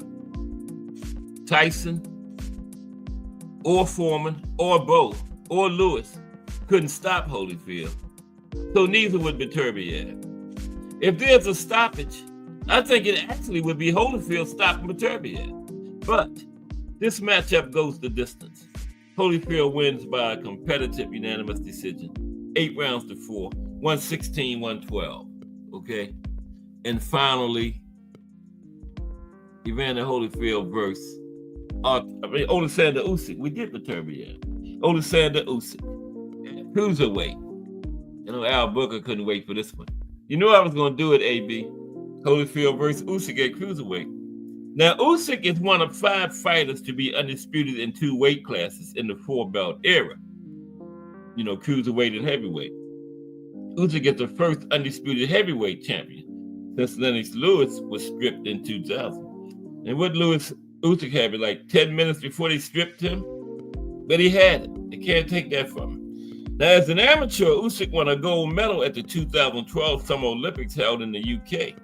And when he won the Undisputed Cruiserweight Championship in 2018, he became the first Ukrainian boxer to become undisputed. So Holyfield versus Usyk, prime versus prime. Who wins this one? Now, I think it would be a good matchup between these 2 fighters. Holyfield was faster, which Usyk wouldn't be used to, right? Fighting those bigger heavyweights, Usyk is always the faster man, Now, Holyfield also hit a lot harder. Now, Holyfield has an all-time chin. Usyk had at least a much better than average chin. Usyk had a lot of amateur fights, over 350, and won most of them. He beat some really good cruiserweights, too. And at heavyweight, Usyk beat a journeyman in his first fight. And in the 1990s, he beat AJ, but in the 90s, AJ wouldn't be no more than a journeyman at best. And I doubt if he was one of the high-level journeymen. Okay? Now, Usyk destroyed AJ twice, as he should have. And Usyk has a better resume than both Fury and Wilder in only a few fights. Now, that said, Holyfield has definitely been in the ring with better opposition than Usyk. Lennox Lewis 3 times, Riddick Bowe 3 times, Big George Foreman, Mike Tyson 2 times, and Dwight Muhammad Qawi. Okay? And Holyfield's faced elite opposition of all types and styles. Not just elite, but all-time opposition. Now, Usyk is much better than the top boxers of this era, but I think Holyfield has proven the level he's at. Usyk, through no fault of his own, just doesn't have that caliber of opposition to test himself against. Holyfield has faced and beat Hall of Famers and all-time greats. And the fact that Usyk hasn't isn't his fault. But it's very hard to go against the much more proven fighter. In a mythical matchup, I take Holyfield by decision. Okay, one more, then we're going to drop the link in. This one is Layla Ali versus Clarissa Shields. Layla Ali versus Clarissa Shields, the final one. Then we're going to get some link time. Okay, about 25 minutes. And the link is for everybody, okay? Layla Ali versus Clarissa Shields. Now, Layla Ali is a television personality and retired professional boxer who competed from 1999 to 2007. During her career, from which she retired undefeated, she held the WBC, WIBA, IWBF, and IBA female super middleweight titles. Ali is widely regarded by many within the sport as one of the greatest female professional boxers of all time. And we know she's the daughter of Muhammad Ali. Now, her boxing style was outboxing, which is characterized by speed, accurate punching, and a focus on avoiding knockout blows. Now, outboxers are often taller fighters with a long reach, which allows them to threaten punches from outside their opponent's range. Now, Clarissa Shields has held multiple world championships in 5 weight classes. She has been 4-belt undisputed in two of them, one of only 5 fighters to do so. And in fact, Clarissa was the first of the 5 to accomplish this feat, being 4-belt undisputed in 2 weight classes. And Shields is widely considered the best active female boxer currently, and one of the best female boxers of all time, the self-proclaimed GOAT. Now let's look at the fight real quick. Ain't gonna take long. Later, Ali versus Clarissa Shields, prime versus prime. Who wins? Shields, to me, doesn't seem that special in the ring. She wins her fights because she's usually bigger than her opponents. And she's a big woman, so the percentage of talented fighters she fights is obviously smaller. And Shields has no power at all. Ali was special. She was much bigger than Shields and more athletically gifted. Out of 24 professional fights, Ali stopped 21 opponents for an 87.5% knockout rate. Incredible in women's boxing. Incredible, man. In a prime versus prime matchup between Ali and Shields, later Ali stops Clarissa Shields between the 5th and the 7th rounds. Shields has 3 stoppages in 15 fights, a knockout percentage of 20%. So it's obvious she has no power and would not be able to keep a knockout artist like Laila Ali off her. And Laila Ali's style was partly designed to avoid knockout punches against a weak punching, pillow-fisted, feather-fisted person like Shields. She would stop her.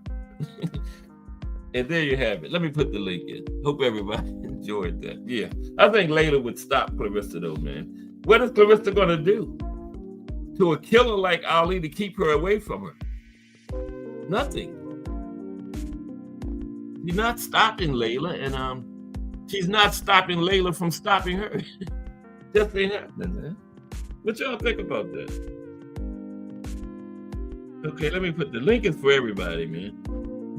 Come on up and tell me you like my matchups. So tell me I don't know shit about boxing, Because I told you, I've been known to be wrong once or twice a year. No, I'm just kidding. Okay, let me get this link in here so we can chop it up for a little while.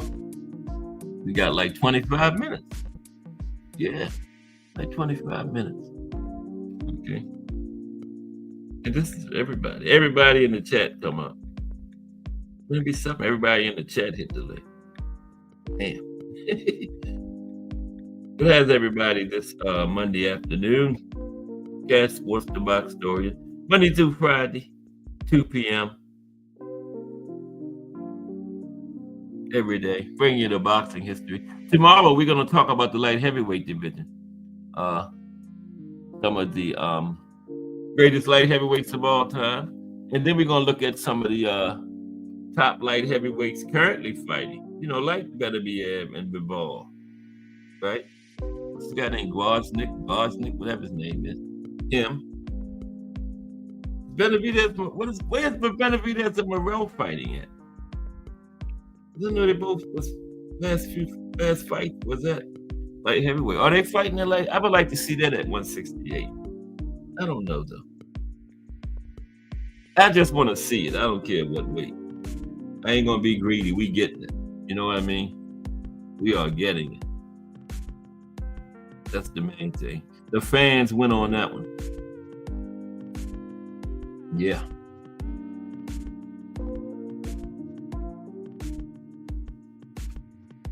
Okay, try that on for size. I didn't hit enter, Cass. Here we go. Yeah. Okay. Yeah, but tomorrow light heavyweight. I don't know what's happening Wednesday. Thursday boxing in the States, Montana. I found a lot of history for Montana. I was thinking I was gonna have a backup plan because Montana was gonna be a little short one, but yeah. And that was a good idea, and do a film study on these matchups in the casuals corner, man. That would be fire. I would definitely be in there for that. Yeah, that would be fire. Yeah, yeah. Because you know how those casual corner film studies, man, get down to the nitty gritty. Yeah, Thomas Hill be in the house. Attentive Aunt McQueen. But yeah, I hope we can put that together. That is an excellent idea. And just do boxing is at 4. Yeah, and Remo asked me, I will be on Thursday, Thanksgiving Day. That's the boxing in the States episode, Thursdays, yeah. Montana this week. But I appreciate everybody for coming through today. Hope you enjoyed the show. We do fantasy matchups every Monday. The next Monday going to be Arthur Beterbiev. Because I remember his name, Johnny Nelson, former cruiserweight. He's a commentator on the Zone now. He said the winner of Beterbiev and Bivol would be the best light heavyweight ever. So we're going to see next Monday. Beterbiev going to fight some legendary light heavyweights. We're going to see if Johnny Nelson knew what he was talking about. And his name Johnny Nelson. We're going to see what he was talking about. Okay? Arthur Beterbiev next week. I'm going to start doing some active fighters against the legends because it seems like I get a lot of views when you have the active fighters, you know? Yeah, get a lot of views. So yeah, Arthur Beterbiev versus the legends next week. And yeah, we go from there. Big George Foreman this Friday too. Versus the legends. Did anybody see that card on ESPN Plus for Mexico Saturday? Those judges were terrible, man. God damn, they was all over the place. Remember that first prospect fight? They called it a draw. It was 4 rounds. I think one guy it was his hometown, and I didn't think he won a round. He got knocked down, and the guy was just tagging him to the body the entire fight, but they called it a draw. I guess because they was in his hometown. They was all over the place, man. That was one of the worst cards I ever seen overall. Now, I've seen some fights that have been worse, but overall a card. Anybody see that card Saturday from Mexico on ESPN Plus? Those judges were terrible, man. Wow. That was ridiculous. I never seen nothing like that, man. And I don't think it's bad judging. I call it cheating. Ain't no judges that bad. They cheating, you know? You know, they didn't want to give the guy a loss. Now, you know, if he had really won, it wouldn't be a draw. So you know he lost. So they called it a draw, right? But that guy beat him 4 rounds, beat every second of every round. It was the first fight. I can't remember their names. Those judges were absolutely terrible, man. Golly, that was ridiculous. Then they had I think they messed the main event up too. I think they called that a draw too, I believe. Yeah. And I don't call it bad judging. It's cheating, man. That's all it is, plain and simple. Yeah. It's yeah, that's what it is. Cheating. But yeah, we are in great shape. We got David versus David next year. Early in the year, man. February 1st. We don't have long to wait. Just 1 month in. Who y'all got? I don't know.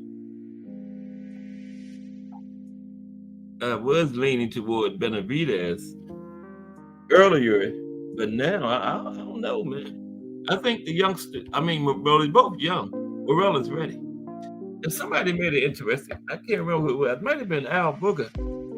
That could be a series of fights. That might have been defined on it. I can't remember. So that could be a series of fights, man. You know, like a trilogy. Because they both young, you know. So yeah, you get a couple fights out of that, and they both make a lot of money behind that. That's what I like, man. The fans get to big fights like that, the fighters make a lot of money. You know, that's what they're in it for. So that's a win-win for everybody, you know. But I can't wait. February 1st. David versus David. And they've been chippy. You know the other press conference they had? Yeah. Better be that. What did he say? Gonna break his mouth, his face, or something? What did he say? Gonna break his mouth or his face? He said he was gonna break something. Damn. Morrell just looked at him, man. So it's going to be very interesting. It is going to be a great fight. I think it's going to end up being a war. They might both come in there with game plans and everything, but by like the third round, the game plan's going to be gone. They're going to be going at it, man. Yeah, it's going to be a war. And like I say, we, the fans, are the ones that win on this one. Mm-hmm. Oh, shoot. Yeah. The fans win. Wow, I got a lot of likes from Cast Boy.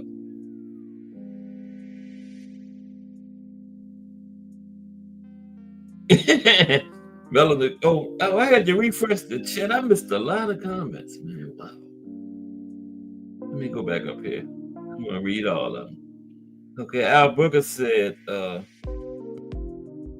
I gotta go growth based on skill for skill. Women's boxing now is far more competitive than 20 years ago. Shields did just. Yeah, that's true, Al Booker. She did knock out that heavyweight girl, yeah. Yeah, women's boxing is the most popular it's ever been. Mm-hmm. Yep. Tensall Love won. Salute. And Al Booker says, skills pay the bills. That's right, Al Booker. I like the way you wrote that. Skills pay the bills. Melody Queen says, I called her pillow fisted. She's the female Devin. Oh, man. Al Booker says, I had Morrell a few months ago. Now he's leaning toward Benavidez. Yeah, that's how I am, Al Booker. You know, I was Benavidez a few months ago. Now, I don't know. You know? Now I'm 50-50, I guess. Oh, there we go. Man. Oh, man. There we go. Yeah. How long you been down there, eh? I was running my mouth. Oh, no, I literally just clicked. Okay.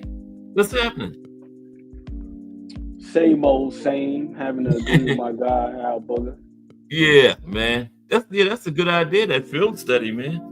On some fights, some of these matchups, man. Yeah. Oh no, for sure. And then list, all of the pros, list all of the areas that could possibly be. Well, just see how these guys match up based on. Yeah, that would be. Well, some areas that gave them a tad bit of trouble. Right. Find some consistency somewhere. Would you say you was leaning toward Morrell, but now it changed? You're looking at it differently? Yeah, man. You know what it is? It's the more and more I watch boxing, the more I realize that it's about functionality.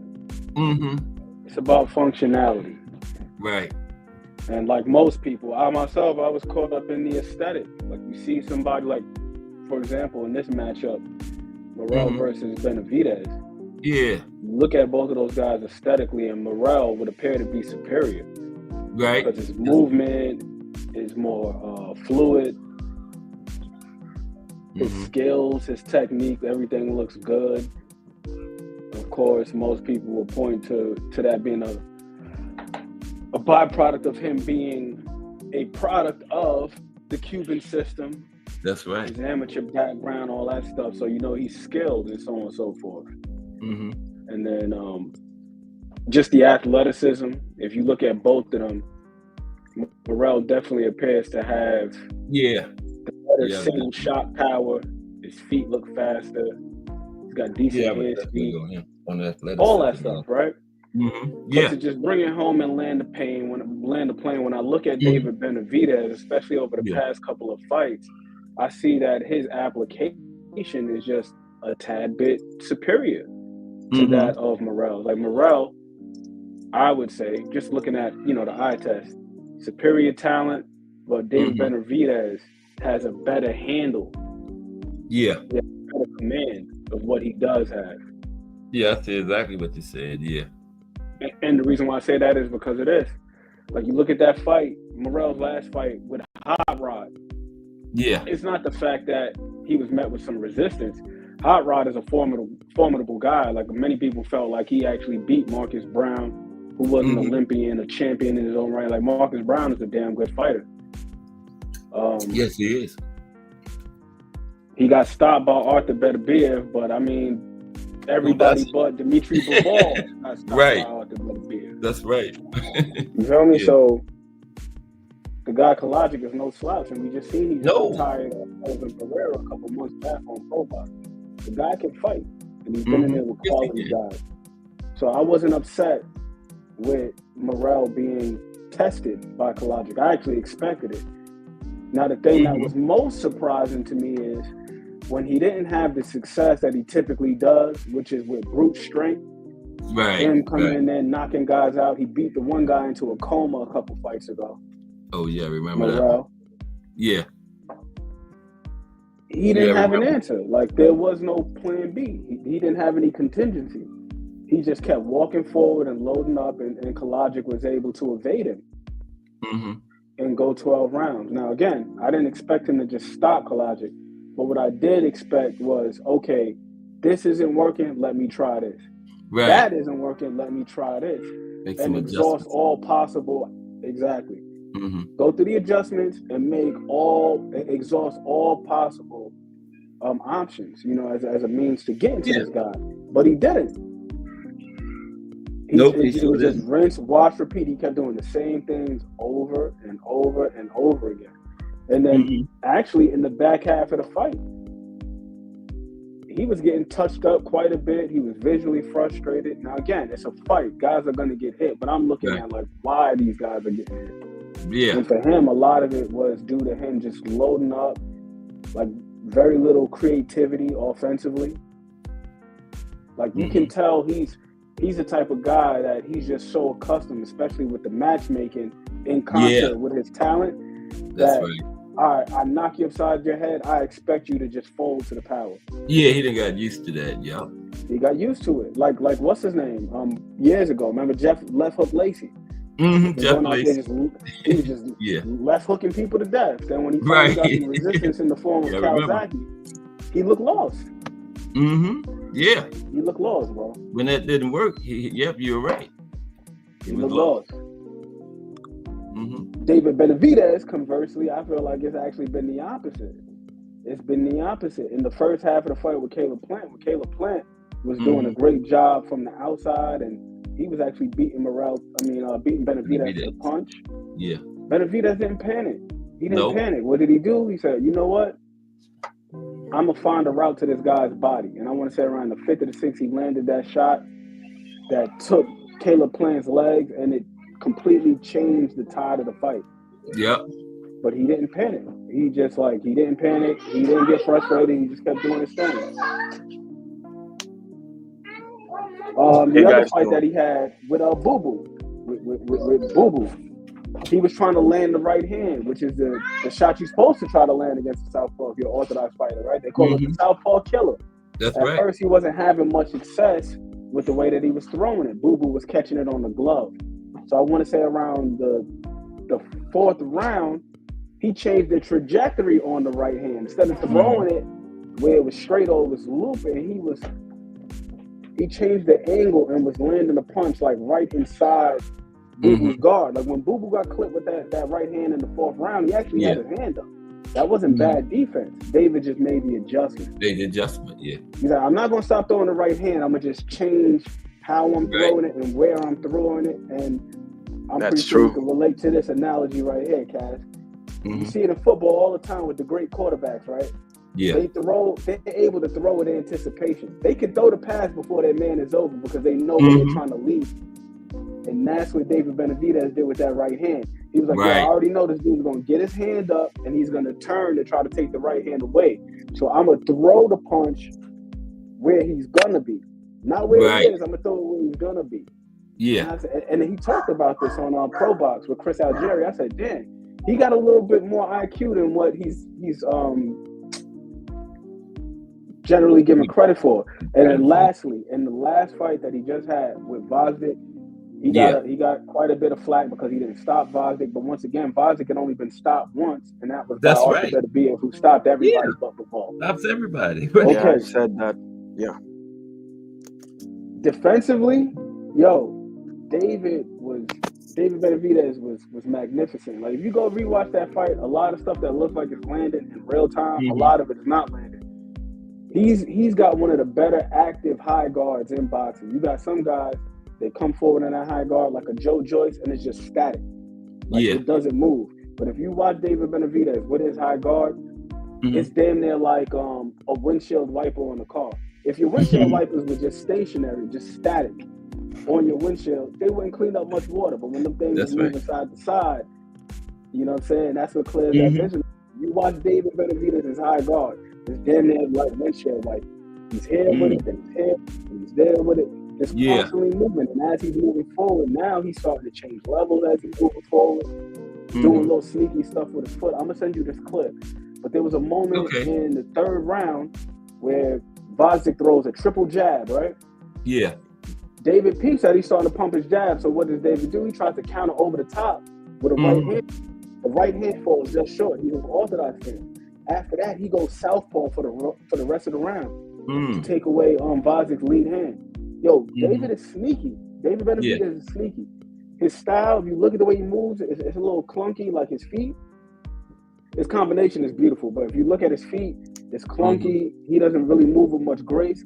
But when you look at the intention, you look at how deliberate he's becoming. Like, this dude is really growing as a boxer. And he's still young too. What is Sorry to be long-winded, y'all, but I got what excited. What is David? Like 25? Is he 26? Yeah, he's still young too. About 26.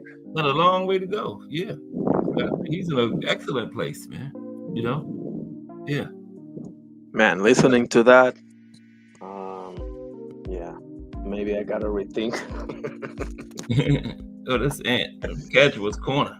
Man, I'm just saying, because I felt the same way initially, because I'm like, damn, like David Morrell is a talented guy. I mean, you look at him, and you can just see like he's well schooled. But then the other part of it is it's the situational awareness. Like, there's just so much to boxing, like it's like mind blowing. You got guys that have good skills, but there are just certain things that they just don't take advantage of. You know what I mean? Like, application is probably more important than aesthetic is. Application is extremely important. I just sent the clip to Remo today. It was Richard Hitchens versus Lemos, right? I think he made that fight a little bit harder on himself because there were certain opportunities that were presented that he didn't take advantage of. And Keyshawn made that fight easy for himself because conversely, the opportunities that were presented when Lemos was coming forward and throwing those wide-ass shots, squaring himself up, Keyshawn made him pay for him.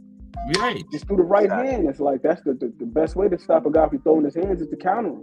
But if you leave him unchecked and he's just winging, I know. and your only defense is to get the hell out the way or to tie up, he's not going to stop throwing his hands because there's no consequence. You're not going to stop putting your hand on the stove if you don't get that hand burned. That's right. Keyshawn made him pay. Keyshawn made him pay, man. Keyshawn was the damn toll collector. As a matter of fact, he told him, let me see your registration. Let me see your license. He went all through his stuff. And Richard Hitchens didn't do that in that fight. And that's the one thing I'm seeing with David Benavidez. It's like, it seems like his IQ and his situational awareness is just growing with each fight. And I think that David Morrell, like I said, he's a hell of a talent. He's got the skills. He's got everything that you need, but the application in that last fight, I just felt like you got a guy that's being ultra defensive, as Hot Rod was, and you're just pressing him. It's like a cat, right? If you're dealing with a cat, anybody who's been around a cat before, you know this. If you try to pursue them, what do? They run and they hide. Right. If you lure them in just by being patient and just being calm, you know what I mean? Just having that calm presence. eventually you it gotta will change it up. brush up on you. Like there's a difference between hunting and fishing. When you going fishing, you gotta throw that bait out there. You don't just reach down. You know what I mean? You gotta I know exactly. You gotta lure him to the line. That's right. David Morrell, man, I don't think that he's at that keep point doing yet. the same thing every time. Too soon, right? Too soon, basically. He's got the skills, though. He's got the skills. But he got to learn all the other stuff. Like sometimes, like here's the other thing too. Watching that fight with Kalajic, right? Right. You're throwing everything at the same speed, throwing everything with the same velocity. Sometimes you got to change it up. It seemed like when he caught Kalajic earlier, it caught his attention. But then after he's seeing everything with the same velocity, it seemed like he was able to brace for it a lot better. Right. And anticipate it. Timing. Yeah. He timed him, exactly. Because he established a pattern. That's right. Yeah, that's what Morrell that has an experience written all over it, what you just described.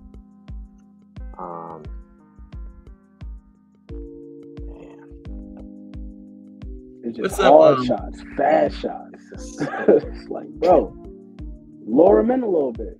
Yeah. Use your legs. And Morrell got damn good feet, man, because I've seen videos of him doing jump rope and dancing and all this. It's like, why don't you get on the outside a little bit, lure him in. Utilize your legs, get the guy to reach, and then when he does, then boom, you're there to counter him. But him, he's just so damn aggressive. It's press. I know. Yeah. What's up, Jarrell Hattie? Jarrell, did I bring you up? I thought I did. What's up? What's good with you? Not too much. How you doing? Can I hear me? Yeah, we hear you. Hello? Loud and clear. What was you saying, Jarrell? Can't hear nobody. That sound like it's breaking up. Oh, okay. You loud and clear to us. Is that McQueen was talking? Yeah, that was it. Yeah. You ever unbelievable stuff. Yeah, you ever watch Cadra's Corner? That's the breakdown. You know, this guy Thomas Hill the other day said that you guys did a breakdown on Josh Foreman. Yeah. Being the scariest guy, something. Yeah, that's what they do on that's there. The name, Casual's Corner? Cadra's Corner, yeah. I'm going to look that up for sure. Yeah, that's what they do. That type of stuff, like he was just talking. Yeah, the whole entire show. Yeah, it's fire, man. Yeah, we watch the fights and then we'll put it on half speed. Yeah. Just watch it like, you know what I mean? Just really like comb through it so we can get a better understanding of what these guys are doing. Yeah. Oh, okay. Awesome. Yeah. It made me rethink. Yeah, that was the thing. That was the thing for me, though. That was the thing for me, guys. Like, because once again, like most people, I'm looking at it like, man, David Morrell is just way better, and I'm like, I do think like when it comes to the technique, it's definitely pretty than David Benavidez. But like I said, the application and the nuance and all that other stuff. Yeah. That's what started swaying me towards David Benavidez's direction, because I'm like, man, he's doing some subtle stuff. Because I ain't gonna lie to you, man. Once upon a time, I thought he had horrible feet. David Benavidez had horrible feet, but then Breadman, Stephen Edwards, shout out to Stephen Edwards, Breadman, he said being square is not always a bad thing, right? Right. Yeah. Then I started thinking about it. I'm like, you know what? It really isn't. No. Because it's far easier, especially if you're trying to cut the ring off on somebody, to move laterally than it is to move in a bladed stance. Because if you move in a bladed stance, now you got to cross your feet. That's if right. You're moving laterally, now you can just slide your feet. Just slide. Like a defender on basketball, you know what I mean? And then not only that, exactly. but you also got to think about the positioning of the hands. When your stance is a little bit more forward or a little bit more open, I'm going to cam up real quick. So if you blade it, you basically sideways like this. Like, look how far that right hand got to travel. I got to, you know what I'm saying? Yeah. The left hand is closer, but I got to turn it. But if I'm opening up a little bit now boom, both hands is. That's what it caused David Benavidez to work like that when he traps a guy. Is the fact that he's opened up a little bit more. Now he can get both hands there quick. It's bing, bing, bing, bing, bing, bing. Yeah. See, but the thing is, and what I also peep with him is that he understands the vulnerabilities of being squared up. To Benavidez, yeah. Yeah, everything has its pros and its cons. Everything has its pros and its cons. Like the Philly shell, like people love the shell. They love the way it looks. You look like a defensive master in that, but you see a lot of guys where they don't necessarily transition well from defense to offense in the shell. Not like the way you see like a George Benton or James Toney or one of them guys, or even Floyd. Yeah, everybody can't do it that way. Yeah. No. So even if they're good defensively, they might be sacrificing a little bit of offense in the process because they haven't worked on transitioning from defense to offense. So, like the pros is like, yeah, you might be able to defend yourself a tad bit better if you know how to do it well. But if you don't transition well from defense to offense out of the shell, then it could be somewhat of a hindrance. That's right. Not only that, I've seen people that maybe they make mistake or something and you look really bad. Like you get knocked out bad if you don't get that shoulder roll the way that you should. I mean, that's true. Yeah. Make sure you tuck that chin. You also got to be doing it right mechanically too. Yeah. So that's an excellent point. Got to keep that chin behind that shoulder. Yeah, them guys, they still with their damn chin up in the air. And, oh my goodness! I mean, I've seen it plenty of times. Yeah. Yeah, me too. Hey, and McQueen. And McQueen. How you see that Tank versus Bud fight going? Let me hear that breakdowns for that. I said Tank versus Bud. Yeah, let me hear the breakdowns for Aaron Queens. I'm gonna keep it short and sweet. Cat and mouse, because both of them dudes are master trap setters. Both of them dudes are master trap setters. Yeah. I think that I'll say this though. I think that Tank with his trap setting, I think he might be a little bit more versatile than Bud. And I don't think it's a matter of just like the IQ, but just like the dimension.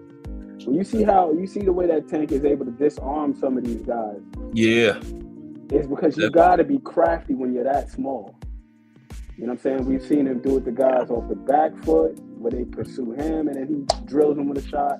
You've seen him like that Mario Barrios one is my favorite. The one where he dropped Barrios in the 8th round.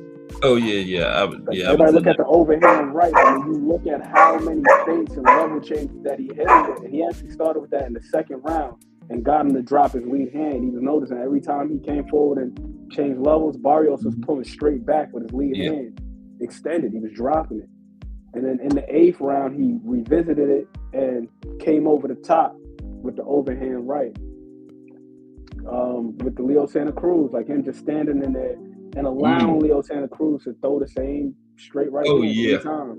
You know what I'm saying? So when your guy is that small, you gotta find ways to get in there. So I think that's the thing I like about Tank is his creativity.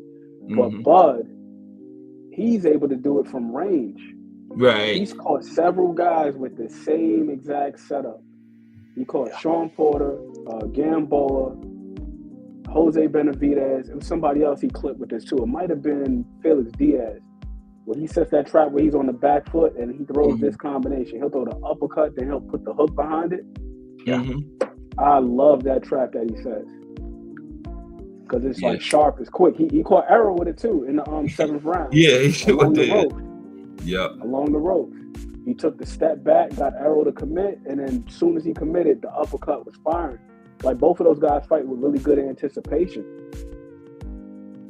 So that one is shit. That fight actually might be a little bit boring to be honest. Yeah, that'd be because both of those guys are so damn good at setting traps. I think that fight actually might be a little bit boring. But to me, got too many tools, in my opinion. They both do though. They both do. But the thing that would be interesting to me, because I think Tank, if you watch some of his fights, there are moments where you see like, okay, he got this in the bag. Like one moment I always point to is the 2nd round of the Pedraza fight. Yeah. That stretch from like the 52-second mark when he was fighting on the inside, I said, damn.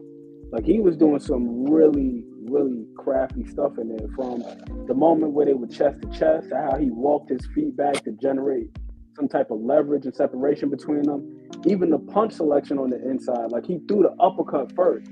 He threw the uppercut first, lifted what's the name up, Pedraza up with the uppercut, then threw the hook to the body.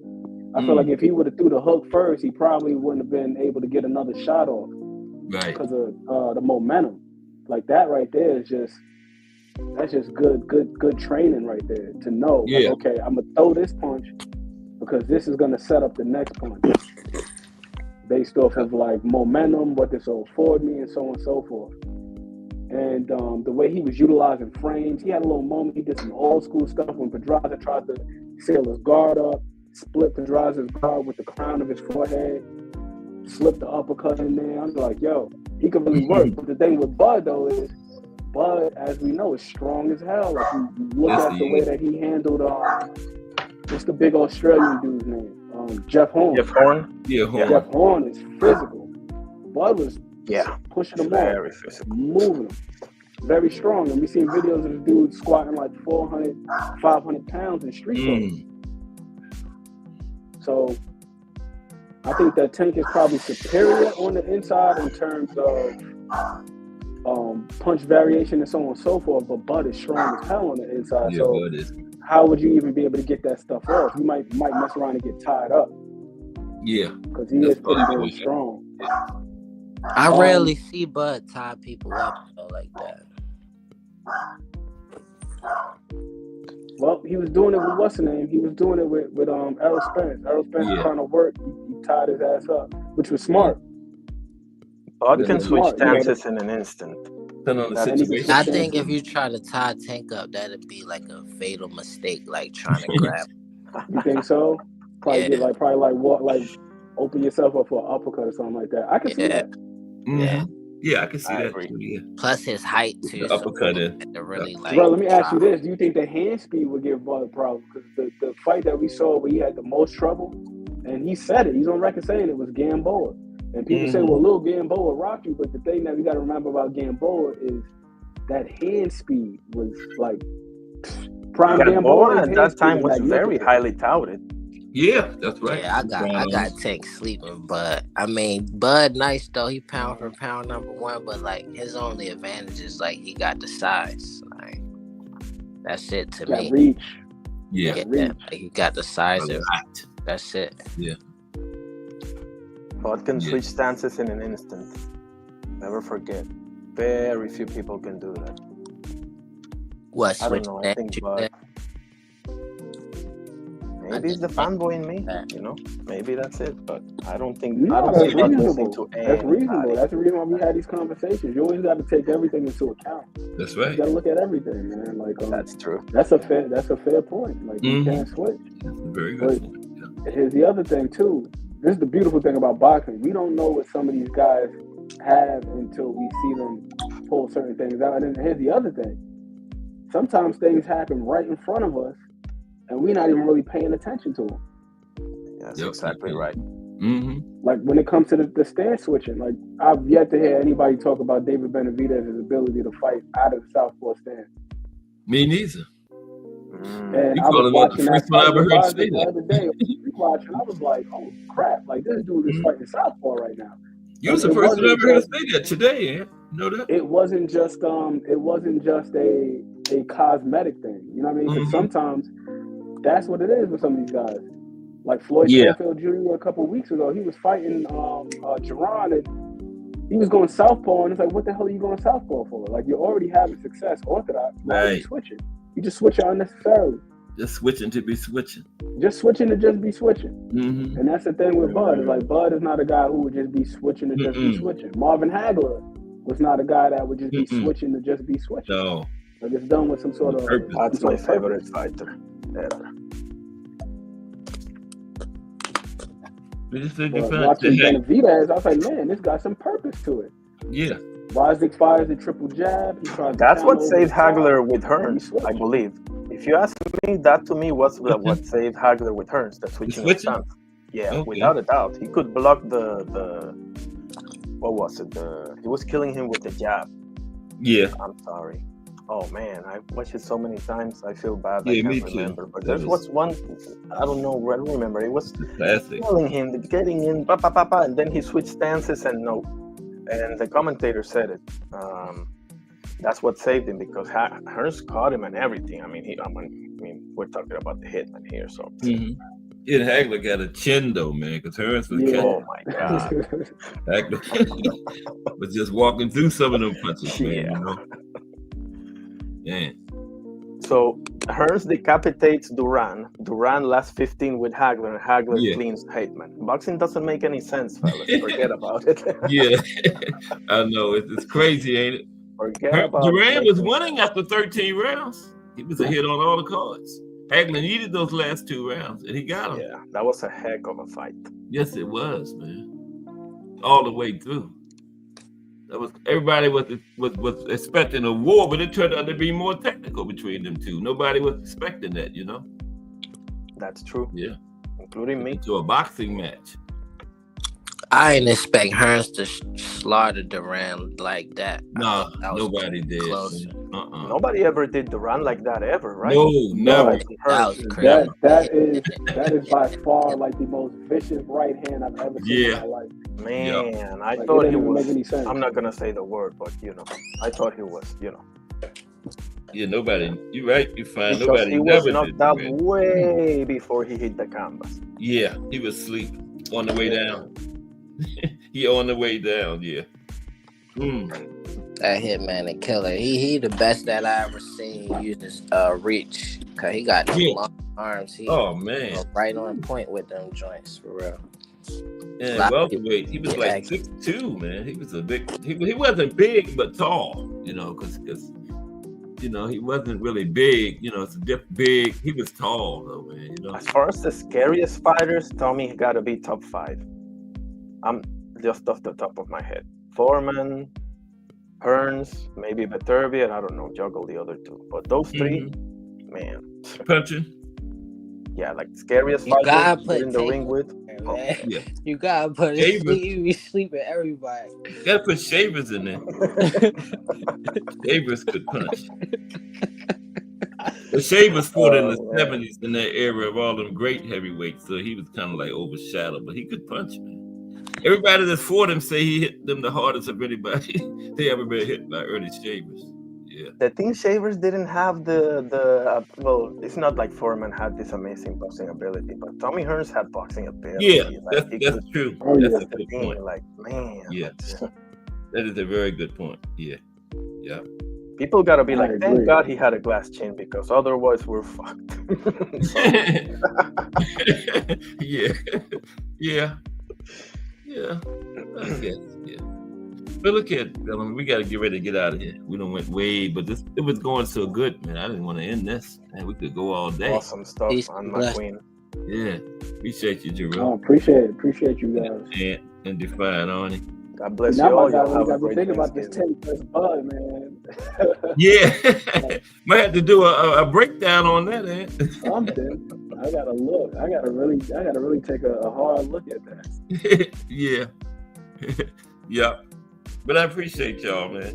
Good cook. God bless you all. Happy Thanksgiving. Same to you, Define Arnie. Good cook. Man. Okay. That was Aunt McQueen, Define Arnie, and Jarrell Hattie. Great cook. We way into Just Dude's time, but he ain't too mad at me. But I appreciate everybody. And join me tomorrow. We'll be back with another. Tomorrow we're going to talk about the light heavyweight division. Some of the greatest light heavyweights of all time, and some of the top active light heavyweights. Look at the rankings. Some of the great light heavyweights fights. But join me tomorrow, because if it's Monday through Friday at 2 p.m., it's the Boxtorian bringing you all of that boxing history. Just Do Boxing is already in progress. This is Cast Sports. Everybody have a great afternoon. I will see y'all around those JBT streets.